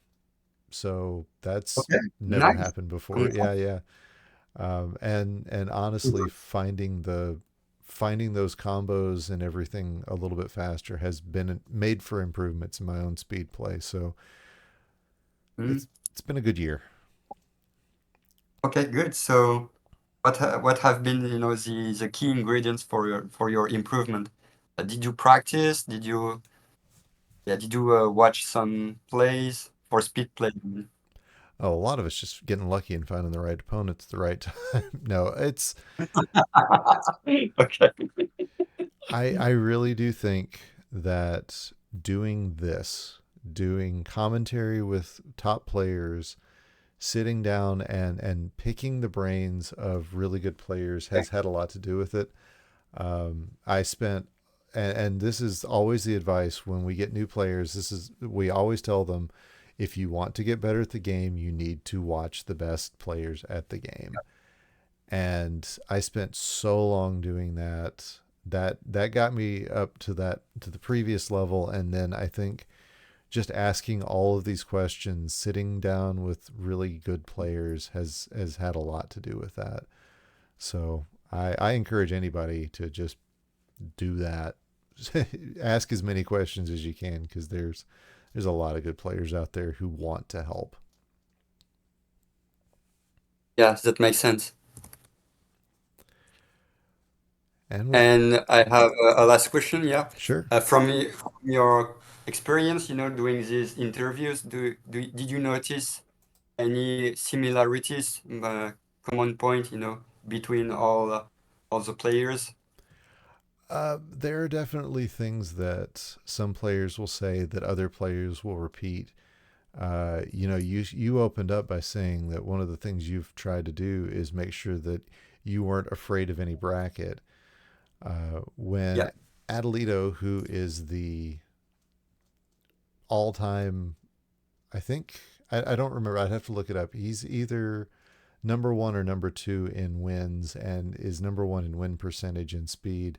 When I asked him, what it was that vaulted him from a upper mid-level player to one of the greatest of all times, he said, I started going in with the idea that if I get the right RNG, if I don't get horrible RNG, I can beat anybody. Okay. And building that mindset has been critical. Mm. Past that, it's really a lot of figuring out where the most efficient plays are. Uh, you know, eh, the interesting thing about this game is that there's no one single way to play it. You get Yeah. players who Swang is very heavy into his horizontals. I don't know if you've seen him play speed, but and I don't know if it correlates to his verses, but he's very much a horizontal player. Larva will find a T anywhere she can. I like to do tucks. Flindo Mm. is a big swimmer and he likes his fat logs. We Yeah. all know how to do these things, but it's the things that we focus on, the things that we find, the things that we see first, Mm. that really tends to be the real catalyst for success for these players. Betty's rating me now, and she is somebody I haven't gotten to interview yet, but I feel like if I pick her brain, I'm going to pull out another string that is just like, oh, hey, this is something that has contributed to her success in the game. So Yeah. there's no single thing, and outside of controlling your mental game, I think has been the strongest thing. Yeah, and that's what makes Dr. Mario so rich, the fact that we have so different play styles. Mm-hmm. So yeah, and yeah, and then yeah, for this live tournament, I would say that the mental aspect matters a lot. Mm-hmm. But I would say that it's the same thing for the other kind of tournaments, for any tournament actually, the mental aspect. Yeah. And this is something I saw from Paki. He has like the mental. Mm-hmm. Yeah, I can see that in any game I felt like he wanted it. He was very focused. Yeah. Packy goes into every game expecting to win. Yeah, yeah, yeah. He has a mental, yeah, Exactly. and that's why I admire him for that. And that does so much to your own mental state, and it does so much to your opponent's mental state.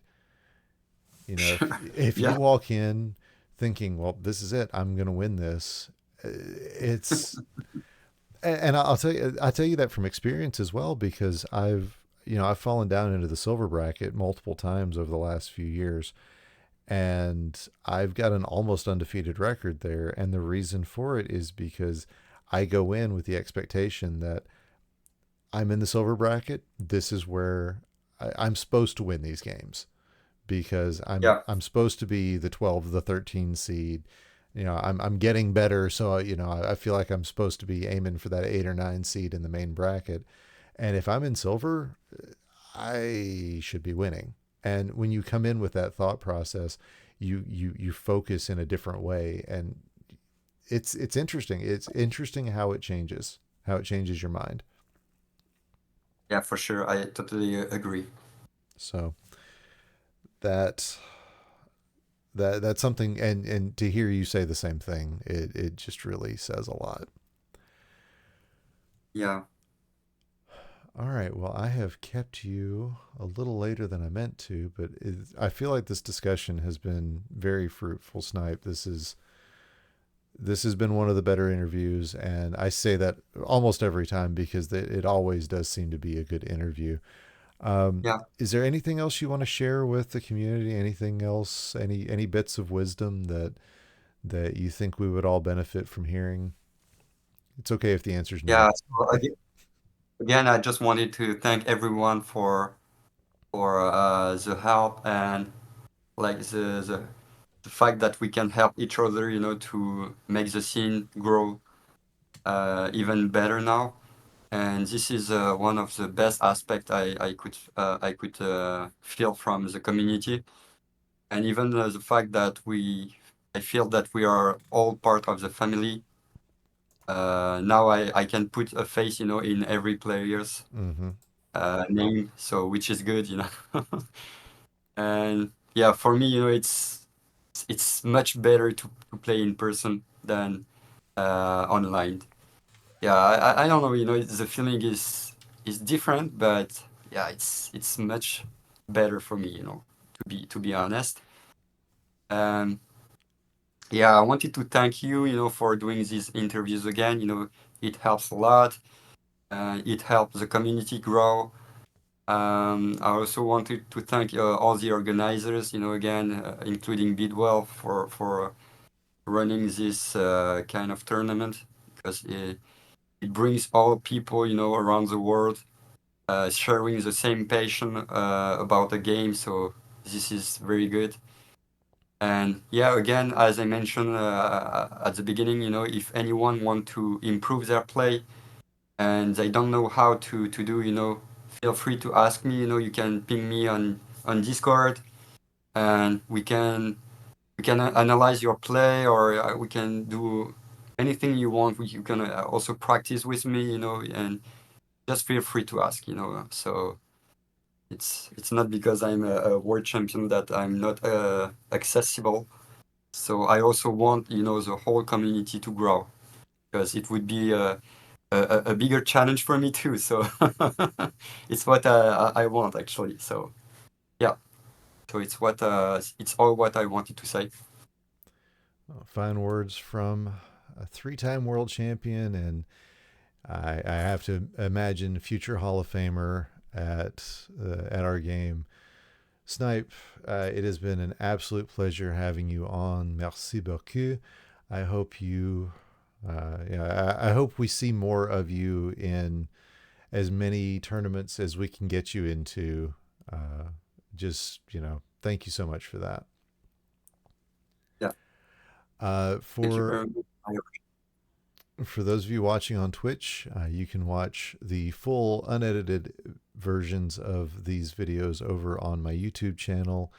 If you're looking for something a little bit smaller, we also have it on Spotify. If you're listening to this in Spotify, my gosh, this happened so long ago. Go watch Twitch and go watch YouTube. There's so much more content out there. It takes me forever to get the Spotify ones out.